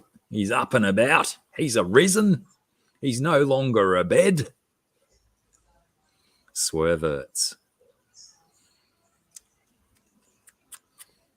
I'm trying to break that down in my mind, Sharpie, but I just can't work out what a swervert is. A pervert who swings. Okay. One could say all swingers are perverts, I guess. Oh, Fish and Phantoms. I didn't even notice the name change. Is that Phantom was an airplane, wasn't it? I know Sharpie likes his models building and stuff. I haven't done that for a long time. Maybe I should build a model aeroplane. Oh, I suppose I'll build plenty of Lego. Yeah. I got a kit waiting for me. I couldn't resist it. It was the little dragon out of Frozen, and I was supposed to give it to my niece, but I looked at it and went, "It's so fucking cool. I'm keeping this for me." Little dragon. I'm like, fuck yeah, I'll get in the mood one night and go, fuck yeah, I'll build that kit. That'd be fun. I lashed out a couple of weeks ago and bought the Razor Crest, the Mandalorian ship. Yeah. Because it was cheaper than I'd seen it forever, so I bought it. Yeah. Built it the other day. It's potentially one of my favorite Lego builds I've done in the last few years. It's such a good build. It's a good piece of Lego stuff. Nice. It took me a while though. I mean, sure, the first time I started building it, I was a little bit intoxicated. And then the second time, I probably had a few before I started. But yeah, a couple of sittings of a few hours and I got it done. A Saab Draken. I assume that's an airplane, Sharpie, because Saabs build airplanes as well as motor cars. Oh, they don't build motor cars anymore, do they? They're gone. I think Saab has folded as an automobile company, but they might still build airplanes, jet planes. Which Lego set, Blacky? Which one? The Mandalorian ship, the Razor Crest. Because, yeah, normally it's like $200 or $180 or something like that. And it was on Indeed, Huawei, unheard of. It was like $150 on Amazon. And I thought, because let me backtrack a little bit. Vader's Fortress as a Lego set. When it was $199, and I was very tempted to buy it because, as most people know, I'm a massive Darth Vader fan. I refused to buy it for $200 because I thought that's just a little bit too expensive for Lego. So I waited for it to go down. You look that up online now, $350 to $400. It's gone up and up and up. And I think the cheapest I saw it was $178 on Amazon. And I was like, no, that's still too much. And now I'm like fucking kicking myself that I didn't pick it up for $178 because it's such an impressive structure. And it comes with a TIE fighter and it comes with a Vader and some guards. And his guards at Vader's Fortress are awesome looking. Really kicking myself now. I've got a Lego castle, and they redid the fantasy theme in the 2000s, and yeah, I think that castle, I built it and got it all stashed really nicely, but it went from being, a $250 set to being worth over $1.5 grand. Jesus. Size. It was just when I started doing Star Wars and stuff as well, but it's a beautiful build and so nice, and got a whole bunch of knights and orcs and skeletons, and if I have my niece and nephew, when they come up, I'll have something to play with and froth over. Yeah, I remember when me and my brother were young, we were into the castle Lego stuff, and we had the Lion Crest Castle, which was really cool because you could separate the back and split it out. That's what mine can do. Yeah, it can become a big wall rather than being a built-in castle. And I can't remember what the slightly smaller castle was called. Eagle something. Right. If you're really into Lego, it might not be there anymore, but there was a guy who did custom rule set called Brick Wars, so you could play like a miniature battle game with your Lego. Yeah, It's a right. way of adults getting to play with Legos again. Yeah, it's pretty interesting stuff. But the rules got a bit too in depth, and I was like, no, this isn't gonna work. I'm not gonna be able to get my friends encouraged to play with Legos again. Yeah, So yeah. I just stored it all away. Oh well, there goes. I think I probably sunk about $1,000 over the course of 3 years when they did the fantasy castle stuff. I was like, wow, this is so cool. It was before they got the Lord of the Rings license, but they're doing a big troll off the same body. I don't know if you've seen the Hulk minifigure. He's like really big and bulky. But I got a couple of trolls and some dragons. They're pretty cool. Really well made. Yeah, Huawei saying I should start a GoFundMe to play with Legos quality. Needless to say, what it has taught me, the Vader's Fortress stuff, is that, you know, sometimes if there's a Lego set that gets released, buy it when it gets released instead of waiting around for it to get cheaper, because it's probably more common for a Lego to get more expensive than a price reduction. Very true. Yeah. Sorry, quick TikTok video yesterday, and a guy was pointing out that this canopy from I think it was the Ultimate UCS, the Ultimate Class edition of the Slave 1, that window pane on its own is worth over $90 US just for that one piece. Because it never got released in any other set.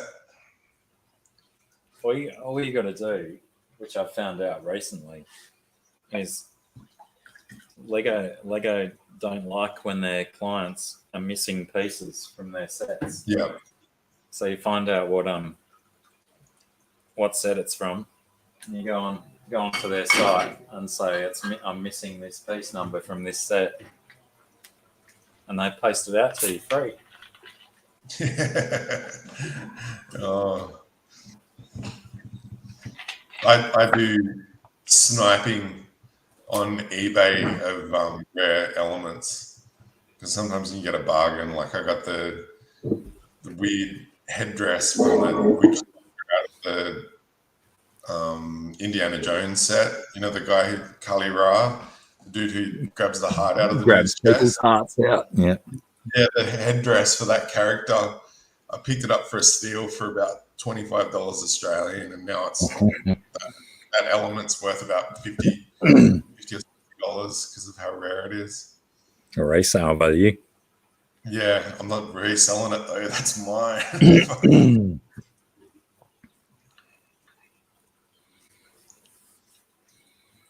Now I've got 3 different Mandalorian figurines now. 2 the same, 1 slightly different, because 2 of them have fabric capes and 1 has the jetpack and whatnot. Yeah, nice. Because I bought another Mandalorian set last year, which was him on a speeder bike with Baby Yoda in the Hessian sack on the side from the TV show. And now I've got the other one. I bought the Mini. The Mini was my first. The Mini Razor Crest was the first one where it was missing pieces, where I first found out that you could just go onto the Lego site and tell them that they missed pieces. And these were 2 pieces that were crucial to the build. They stopped the build when I found I was missing them.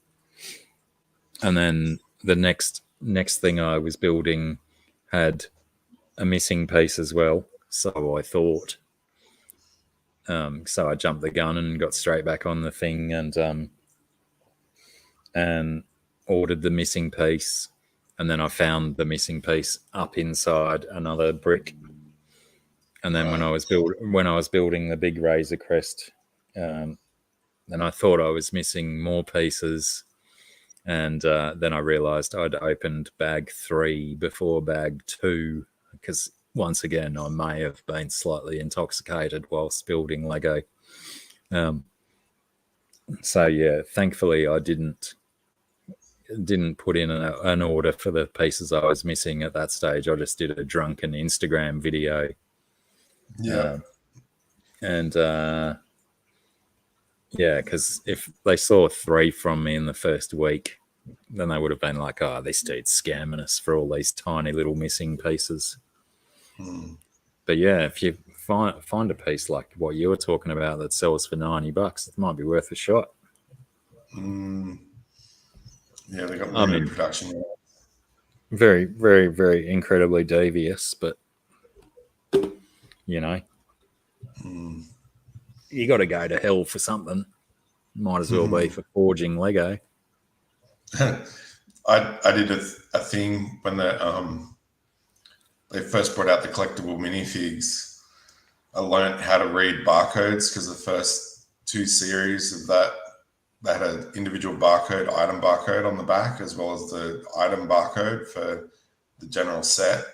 So I taught myself how to read barcode, and I went to every toy shop from up at Cairns all the way down to Victoria, going to all the toy shops and picked up all these Lego Spartans that have a nice red fabric cape and a rubberized spear tip. And I was just like, yeah, I think I got about... The idea was to build a 300 army, but I only managed to get about 50 of them. But their value went up. A pretty good achievement. Yeah, they went up from $5 just retail to being worth about $120. So I still got 2 or 3 in the bags. I built most of them and then ended up fucking them up because I customized them and used different items to make them all varied rather than being all uniform. And then, I sold 2 of them on eBay and made back what I purchased pretty much for all of them. All of them for... yeah, right. And then the fuckers changed the barcodes, so I couldn't read barcode anymore. They had a dot pattern, and that was a bit too hard to read. So then you had to fall back on the Feely technique. But Your then system was thwarted. Yeah, my system was thwarted. But then the Feely technique, especially with COVID, they didn't want you touching shit, so that got a bit hard. And the ones I wanted were harder to get. And then I went up to Noosa, and the toy world at Noosa, same as the toy world in Byron Bay, actually cut open all the bags and work out what's inside, number the bags, and then reseal it with sticky tape. So kids don't get that. It's pretty good. It's a good system. Well, they're doing that just to dig out their expensive ones, so kiddies don't get a good one for $5. No, they weren't upselling them at all. They were just making sure that if the kid came in and wanted a particular one, they could get it straight away rather than getting it random. That's kind. Yeah, it's a good system. I think it's quite good of them to do that.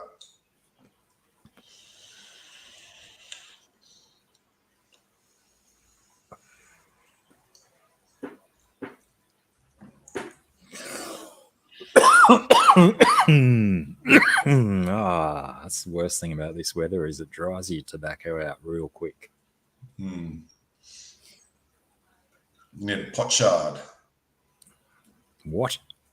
A little chunk of ceramic, like terracotta, and just soak it in water and then dry it off, like touch dry it and stick it in with the tobacco. It's like a cheap humidor. Keeps the tobacco nice and moist. I've heard apple peel. Put a little bit of apple peel. That's a bit scummy though. You don't want that. There's wax on apple skin. Yeah, true. Yeah. And it doesn't take long to get a little bit feral as well. That's right. Yeah. Whereas a pot shard, looks pretty decent. Manitou used to give them out for free with your pouch if you didn't have one already.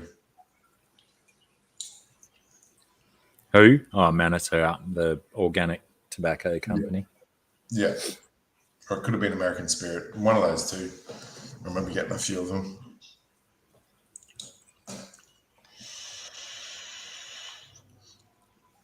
I thought I did ace a few weeks back and scored a pouch of tobacco at the servo next to the RSL club.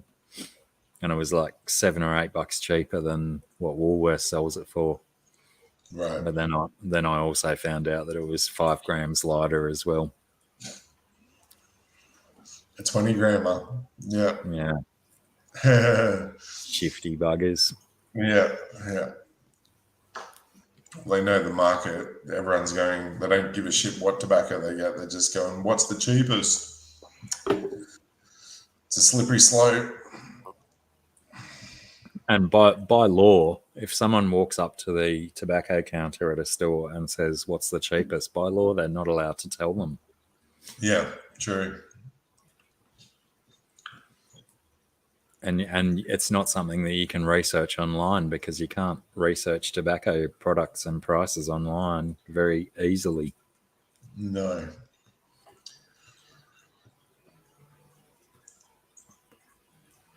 Yeah. Sharpie, what about Warhammer? There's a money fucking spinner. Oh my God. That shit's gone through the roof. Well, I think we're going to face an imminent plastic shortage. Too green. I think Lego's moving. I heard rumors that they're moving to a hemp plastic to make it all biodegradable. That's a good idea. Mm. My brother used to make counterfeit Warhammer figurines with latex molds and stuff. So he'd buy an original set, and then I'm not sure what he was using, probably lead again. And then, make all these phony ones up and sell them off. Yeah, nice. Shit, I might have just incurred a criminal penalty on him by saying that out loud. Oh, it's done all over the place. I worked out I had a particular model and I wanted to give it a necklace of orc skulls. So I was in a shop and this young kid just bought this pack of Space Marine snipers, scout snipers, and there was one orc skull on the sprue. And I said to the guy, look, I'll buy that singular element from you for $10. He's like, sweet, that just dropped the price of what I just paid by $10 for this one bit. And I worked out how to do 2-part press molds out of using all Games Workshop product, like using their green stuff that they sell. Lubed it up with a bit of, once the press mold was made, lubed it up with a bit of mineral oil from a skate shop and started press molding my orc skulls. And I got really good at it. There was one particular kit, and they'd have enough parts to make up 12 Fire Warriors in the kit, but they were missing torsos for 2 of them. So I worked out how to do the press mold for the torsos and the shoulder pads. And that got fun because suddenly my backlog of Fire Warriors, I could make an extra 50 of them. That was cool. Bit of effort, but I was playing by the rules. I was using all their product to make it happen. Except for the oil you had to get from the skate shop. Yeah. They don't sell oil. I was just trying to prove that I'm a good listener.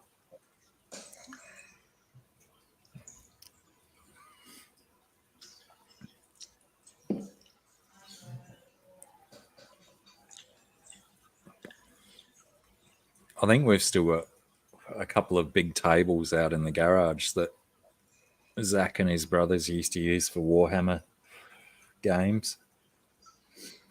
Textured with a bit of green AstroTurf or something. Mm-hmm. The green base days, where all the bases were green, goblin green. Shit's gotten wild since then. They might have to get sold off when we start to clean out this shed. I'll have to check with Zach's brother whether he still wants them. Now he's got a house of his own, he can probably store them in. Yep. That's a fun hobby. I just got sick of all the dice. I was pissed them off, fall down to random chance. You can't plan on things when randomness is at play. Yeah, considerably at play. Sharpie uses mech. Give us a go at some mech, will ya? If you float out the window with it. Yeah, I played Endball Space. I played probably about 5 games of Warhammer 40,000 in my life, but I kept buying the shit and painting and customizing it. It was just too much fun. Like the sculptural stuff, especially, is fucking great fun. Yeah, I think Chattanooga Ed does a bit of Warhammer painting or something similar, where he's always painting these wicked-looking warriors and stuff.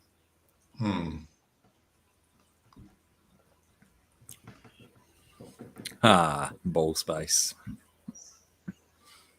I'll check with him and see if he wants to keep them, and then I'll sell them off.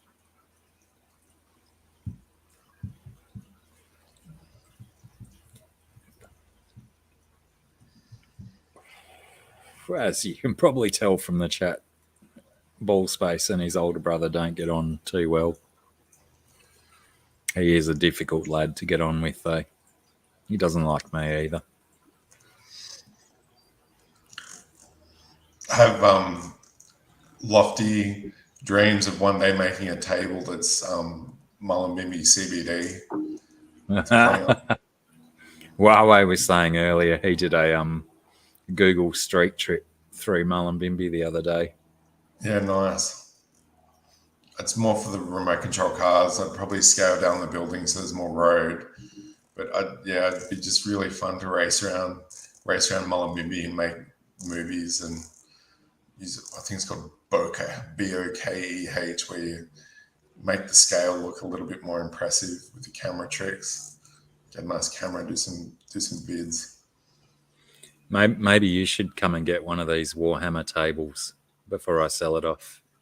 Oh, the wife would kill me. You just cleaned out a room and start filling it with other shit.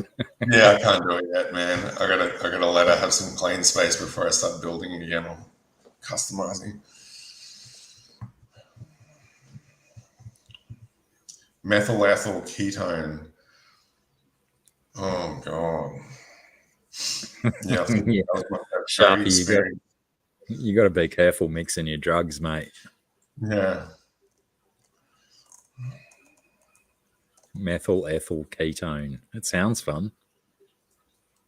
There's an Australian band called Methyl Ethyl. Is there? Yeah. And then another one called Amel and the Sniffers. Yeah. Are they Australian, are they? They're from around here, yeah. Yeah, right. Yeah, I've seen a few videos of theirs. Yeah. And what I don't remember how I got onto them the other night, but I watched a little bit of a live set. It's like watching one of those bands where you see the lead singer's a girl and she's not wearing much clothing, so you expect it to be like a Courtney Love concert from the 90s where a little bit of boob comes out or something. Because Courtney Love certainly used to love getting them out. I think I saw Hole at a big day out. And yeah, they were definitely out for quite a long period of time at that show. I seem to remember she showed off a bit of Hole too. Probably all of the holes. Yeah, up to date on Sassy the Sasquatch Ball Space. Quality viewing. Constantly recommending the Big Les show to everyone on this channel, but I appreciate that some of the Australianisms may be very difficult for overseas people to grasp. Oh, what's that? Oh, I thought I had an osprey flying through, but it's just a white-headed crane. Looked brutal flying over there. Gorgeous bird. Anyway, I've got to go and do a wee real quick. Wrestle a crocodile. We know. Everybody know. It's no secret anymore. No. At least he's wearing pants, hey fellas.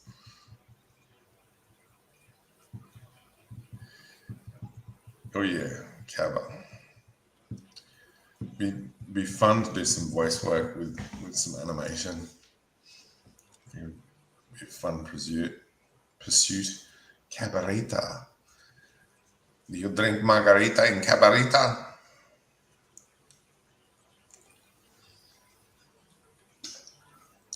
I was an idiot. I should have blended my mandarin ale with my mango juice monster, orange mango. That would have been a choice.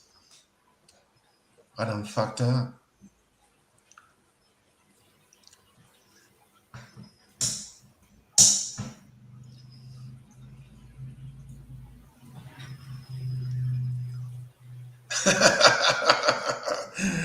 The bog.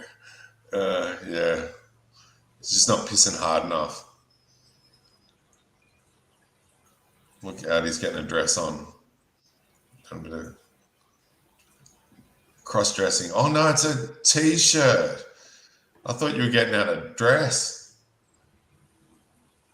Hey, me.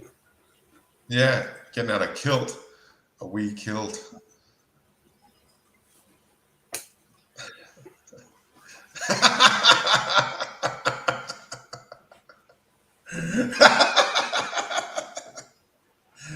No, it's just flanny o'clock, dude. Flanny o'clock. And socks o'clock. Socks o'clock, yeah. Because, yeah, it got to that stage of the afternoon where temperature just drops. And both my legs are just covered in goosebumps. Well, I had that in trivia this morning. What the common name for horroritis, I think they called it, and the common name is goosebumps. Okay. I'm not 100% sure if I'm recalling that word correctly though. Horroritis. Itis does generally refer to a swelling. Yeah.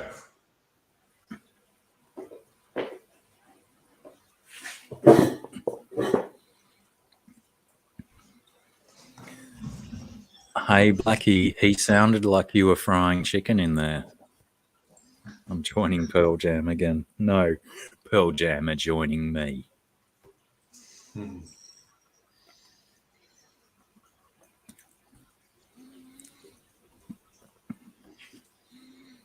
Yeah, and did you ever notice that if you piss directly into the bowl of water, you get less splashback than if you piss against the wall of the toilet? Makes more noise, but it doesn't make as much splash. No.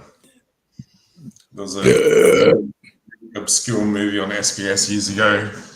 It's called something about finding Elvis, and it's like had two Japanese backpackers, and the Japanese guy was saying how he wasn't an asshole because every time he goes to the toilet, he deliberately aims for the poo stuck to the toilet bowl.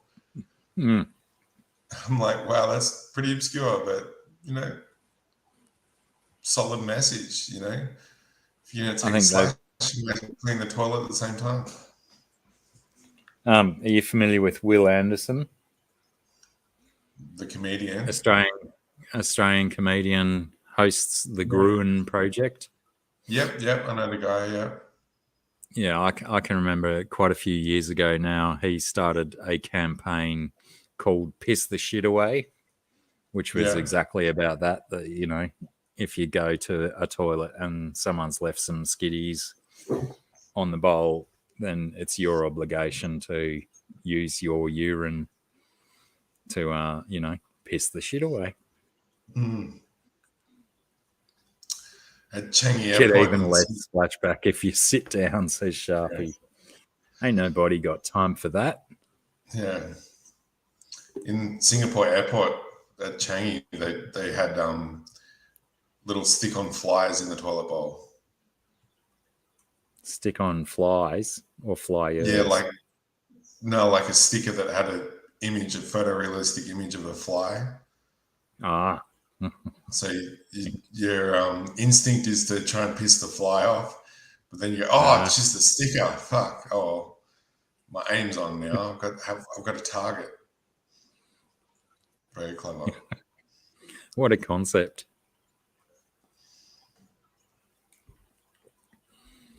Oh, going back to an earlier conversation where we were talking about what men can do that women can't and vice versa. I think it's pretty rare that women get a double stream like a bloke can get. You know, those times when your stream of urine splits out in 2 or 3 different directions, and it's up to you in that second to determine which stream goes in the bowl and which one you clean up later. Yeah. Because, yeah, those things are hard to rectify unless you get a little bit of piss on your fingertip.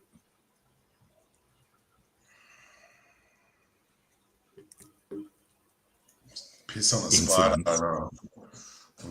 Piss on a spider. And plus, back to Sharpie's sitting down comment. Sharpie's probably a little bit younger than me, but once you get older, every sitting down at the toilet becomes a risk of dangling your scrotum in the toilet water. Your scrotums do get incredibly longer as you get older. That is a science fact, ladies and gentlemen. The amount of times in the last 5 years that I've sat on my own nuts because my ball sack's getting too long.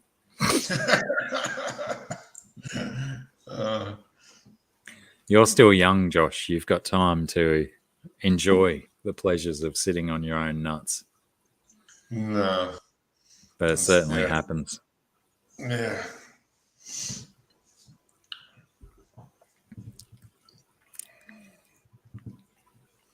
But still, one of the funniest comedic devices in history is a man getting hit in the nuts.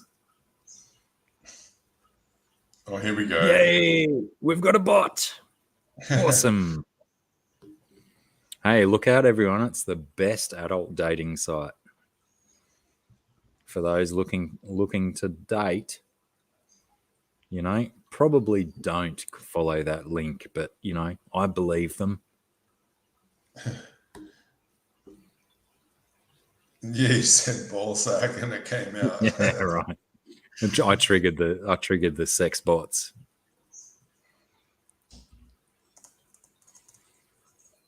What kind of AI decides on the emojis that it uses, though?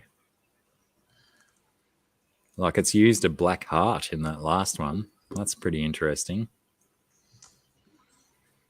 Compiling all the data.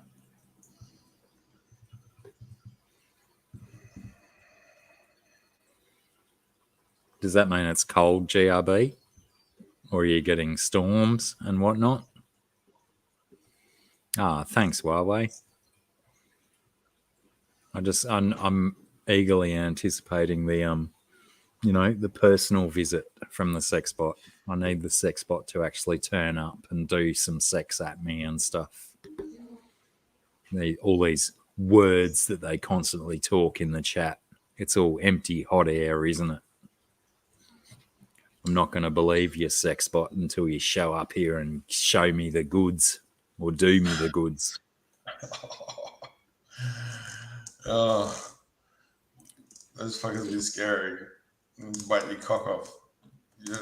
I saw an article on the interwebs the other day where a dude, he bought himself a sex robot that was an almost exact replica of his girlfriend, so he could fuck that when his girlfriend wasn't in the mood.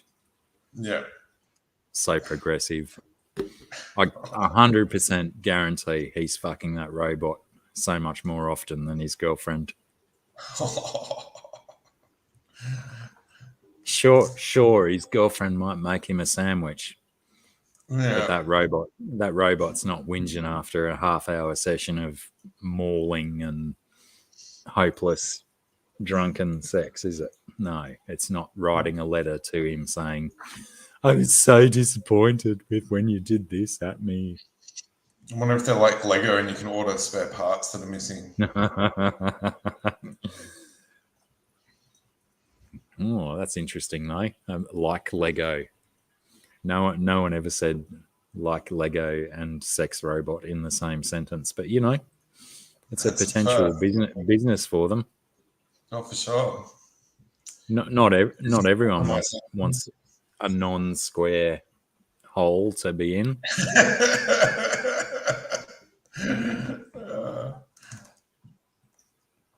We should be ready by the time. Maybe. Yeah, the kid's got his priorities in order. Yeah. I can do this one in the bedroom while this one's in the kitchen making me food. Cloning.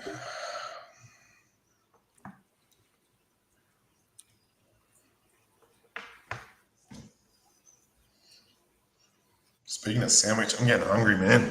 Might have to go soon. I had a beer without eating. I've had quite a few bourbons without eating as well. To be fair, I did have a tiny little piece of cheese at lunchtime when I was making lunch for the parents. But yeah, Nice. maybe we should call it quits here. What have we done today? 2.5 hours, a half hour longer than last week, and last week was a short one.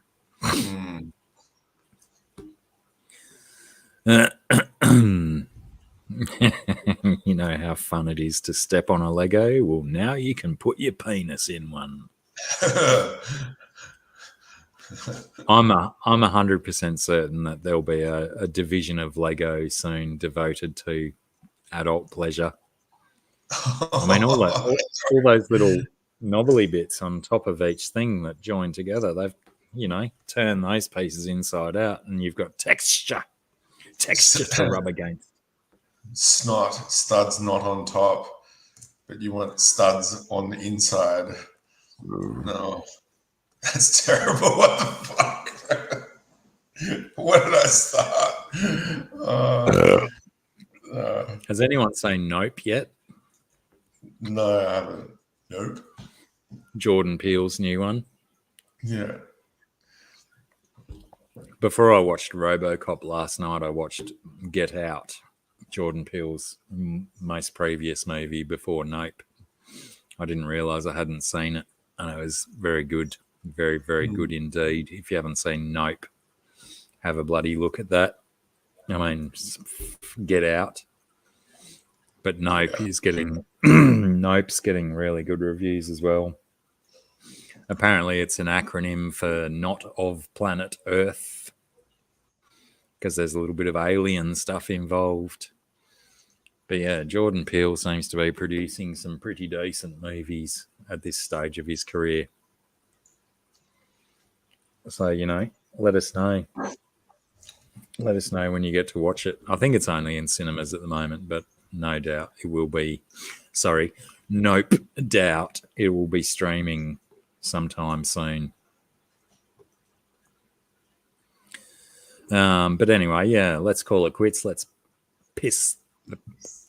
I probably should have got Ball Space up here. Why didn't you tell me earlier, Ball Space? We could have been chatting on screen instead of just me and Z-Beam spitting nonsense. Lego fleshlight. Stop it, Sharpie. My pants just got a little bit tighter. All right, we'll take off. We'll leave because now I'm making obscene jokes that shouldn't be heard by the masses, and probably I may have said already 5 or 6 things this stream that might get me cancelled in the Twitterverse or wherever you get cancelled from. Righto, everyone. Thanks heaps for hanging out. Sorry again that I was a little bit late kicking off. It was a afterthought. It's at this time of year with our clashing daylight savings and whatnot. My normal time is very, very, very, very difficult to achieve without some levels of minor stress to myself. So I'm just going to keep, I'll do whatever I need to do over there and then set me shit up and do stuff. So, it's probably not going to start earlier than it did today for until your daylight savings changes over there in, what is it, October, September? When's your first daylight savings change over there, please, Americans? So I can start planning like I plan. Anyway, let us know.